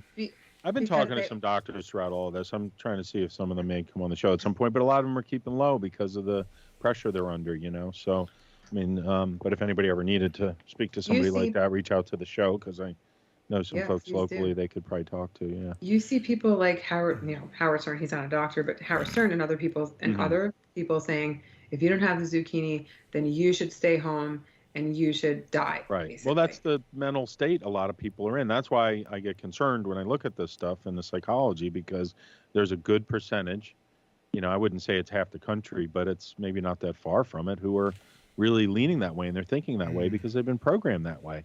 And if you're watching CNN all day, that's kind of your mindset, Right. Yeah, I mean, they're saying you didn't get it. You had your chance. Sure. So too bad. The too same, late. it's that mass formation psychosis that Dr. Malone spoke about on the Rogan podcast, and they're hypnotized. I personally feel I voted yes, and obviously, but I feel like I would have to explain why I decided not to get it. I'd have to, even though, everybody has the right to a decision, but I feel like in this environment, you have to explain and have a reason why you didn't get it in order to get some kind of, and have some valid reason, right? In order for them to treat you not like wanting to do it should be valid, should be, used to be. No, thank you. Right? No thanks. Yeah, that's valid. It's my body. Thank you. Stax brings up some good points in the comments too about not returning to normal, and they openly have a lot of this stuff on their websites. If you look at the World Economic Forum, nervous. Yeah, I feel like get some clips next week from the governor debate, the Republican primary. Oh yeah, right. Yeah, we should talk about that. Yeah. I don't like calling it a gubernatorial debate. It is, It's a race for who can be the most goober. The gubernatorial. The gubernatorial. Gubernatorial. For the gubernatorial primaries. Yeah, see? You have to say it like an upperclassman, gubernatorial. I just feel like ashamed to say that out loud. Say it like a geisha. It sounds really strange. It does. I feel like. Have any other predictions, or was that the last one? What else did we talk about, Mike? Well, hey guys, you had a list. Is this thing on? For God's sake. I feel like that would be one of the main selling points of like some doctors that like, hey, even if you don't have the zucchini, we'll at least try and help you. It's not a very high bar to set, but it used to be. It's like, hey, I'll help. You come to my back office in alleyway. I help you remove kidney. There's people with very strong opinions out there. I have no doubt that doctors will shame you. They have the same sentiment as Howard Stern. I have no doubt. Oh, yeah. Yep. Well, I would just call it one of those, F you kind of attitudes where it's like, oh, well, if you don't abide by the social norms, well, then F you. And I mean, a lot of people do think like sheep. I call them sheeple. Right. I'm calling Philly Chris to get some that hydro. There you go. I'll make you some. Yeah, there's some good videos on YouTube about it. It's all natural. Yeah. It's basically the rinds of, grapefruit and other citrus Pig's fruit. feet. Yeah, it's pretty easy to make. Frog, so you've had it? frog Philly legs. Chris, what does it taste Lizard's like? toes. You just need a small amount of uranium. The horn of a grap horn. What's that? Philly Chris, tell us what it's like, what it tastes like. I need more information. It's Give like your belly really, really, really bitter. It's like a shot of one of the most bitter things you've ever had. But it's like the actual rinds. You slow cook it for a while. A friend of the show, Gary, there had made it at one point and told me about it. So I used a recipe that he had. But you can make a tea out of it and put some honey in there. You can mix it in and drink it sort of like a herbal tea. Do you have to do a but it's chant got a like lot of bubble, vitamins bubble, in it. toil, It's and good trouble? for you. It's all natural. Yeah. Oh my goodness! Look at Stack's response. Somebody read that. Oh, there's a guy dealing with it now. Wow. Wow. Stacks. I Like felt Stacks, that. you have a personal situation where Nope. they're No zucchini, no Well, help. his daughter, dealing his baby daughter, just came home from the hospital. But they couldn't do that to her, could they? Oh my gosh. Need to learn more about that. Yeah. No, but you're hearing stories. They're not going to let the family go there, is what he's saying. Gotcha. Well, early in the pandemic, I was sent to, I forget which hardware store. I wish I could remember it because I would really like to, call them out on it. But I went to a hardware store and they demanded that I wear a mask, and I told them no, I'm allergic, or I made something up, and so they basically made me wear one. I said no, I have a medical condition. No, I can't do this. No, I can't do this. And they said please put one on. Here, I'll even get one for you. And that's supposed to be acceptable if you have the medical condition, but they're not really. Yeah, they don't accepting honor that. They don't care. Right. They basically, They're supposed to, I mean, I I think it's mainly because people say that in order to avoid having to wear a mask. I mean, I used it that way. I do have a medical condition. It fogs up my glasses. And then I can't see, and then that's a problem, especially if I run into stuff. Well, that's why they don't let people say that now. Yeah. But the thing is, so I just never went back there again. And then all I did during this pandemic was go to stores that didn't require me to wear a potato on my face. Right. Sure. Well, good. Yeah, just go So, with your dollars, like Mike says. Stack said. Everyone, Free market, remember that? Yeah. Right. And they can do whatever they want. It's private business. I boycotted it, and then I was sent to the hardware store again. I'm like, I'm not going to that one. They make me wear a potato on my face. I'm going to go smell candles all next week. Yeah, but just because you don't get the zucchini doesn't mean that you don't take the turnip serious and don't want to get the turnip. Oh, they try to demonize you. I'm really not happy with the situation. I'm really not, because it's scary when you're in. I feel really bad for the people in the beginning who got this before any information. Yeah, well, right. But we're 2 years into this, guys? Almost 3, I think, right? March, would it be March? And we have still 2 treatments or 3 that people won't give out. Doctors won't give out because the zucchini, but you're still. No, they're not going to admit. They're going to do everything they can to hide. The zucchini isn't a cure, and we are allowed to say that because it specifically says that in YouTube's terms of whatever. No. It's not even preventing it. They had to change the definition to make it, a quote unquote vaccine. It's really not. It sounds like some people in here are concerned. So yeah, I think we should keep a group thing. If anybody has referrals or anything, definitely help each other out. Looks like Stacks is, looking to find a pediatrician and, so. Yeah, I feel like too bad DG's not here. I feel like DG would know somebody. Yeah, DG would have, DG will be listening. But everybody keep your eye out. I know she's not here, but she will be listening. You know she's going to be listening at some point. So. Oh, yeah. Yeah. Obviously got something going on tonight. Yeah. Right. Yeah, if anybody knows anybody or you hear something, then, help everybody else out, because this is a tough time. I'd say leave it in the comments. Once this stream turns into a VOD, We got to leave it in the get comments. Stack on the program. I would Yeah. love to have him as Yeah. a guest. He'd be a great guest. So I'll talk to him about that. Mm-hmm. But that's all I got in me for this evening. Yeah, I think we're good. You want to Good continue show. on without me? No, I think we're good. I covered everything. And did you have any other clips or anything, Liberty? Or I think we're good. There's a lot, but we can wait till We had like 20 Yeah. I think we're good. We're all pretty tired anyway. But yeah, thanks everybody. Thanks, Mike. I think we're ready to call it a night then. Too. Me? Okay. Yeah. All righty. Well, that's about all the time we have. Thanks for tuning in, everybody. Peace and love. And Mike will be on. You doing the other show tomorrow, Mike? Yes. Yeah. Okay. I can't do it the way you do it. All right. All right. You do it. Thank you, everybody, before I give the old outro, I just want to say thanks to all of our audience members, the Mike G in the Morning family. Another great few hours. Thank you, everybody, for being here. That's all the time we've got for today. Stick around for We the People, the Constitution Matters. Pastor David Whitney, Professor Philadelphia. I'll be joining as your legal analyst. We miss you, Ellie. Daddy loves you.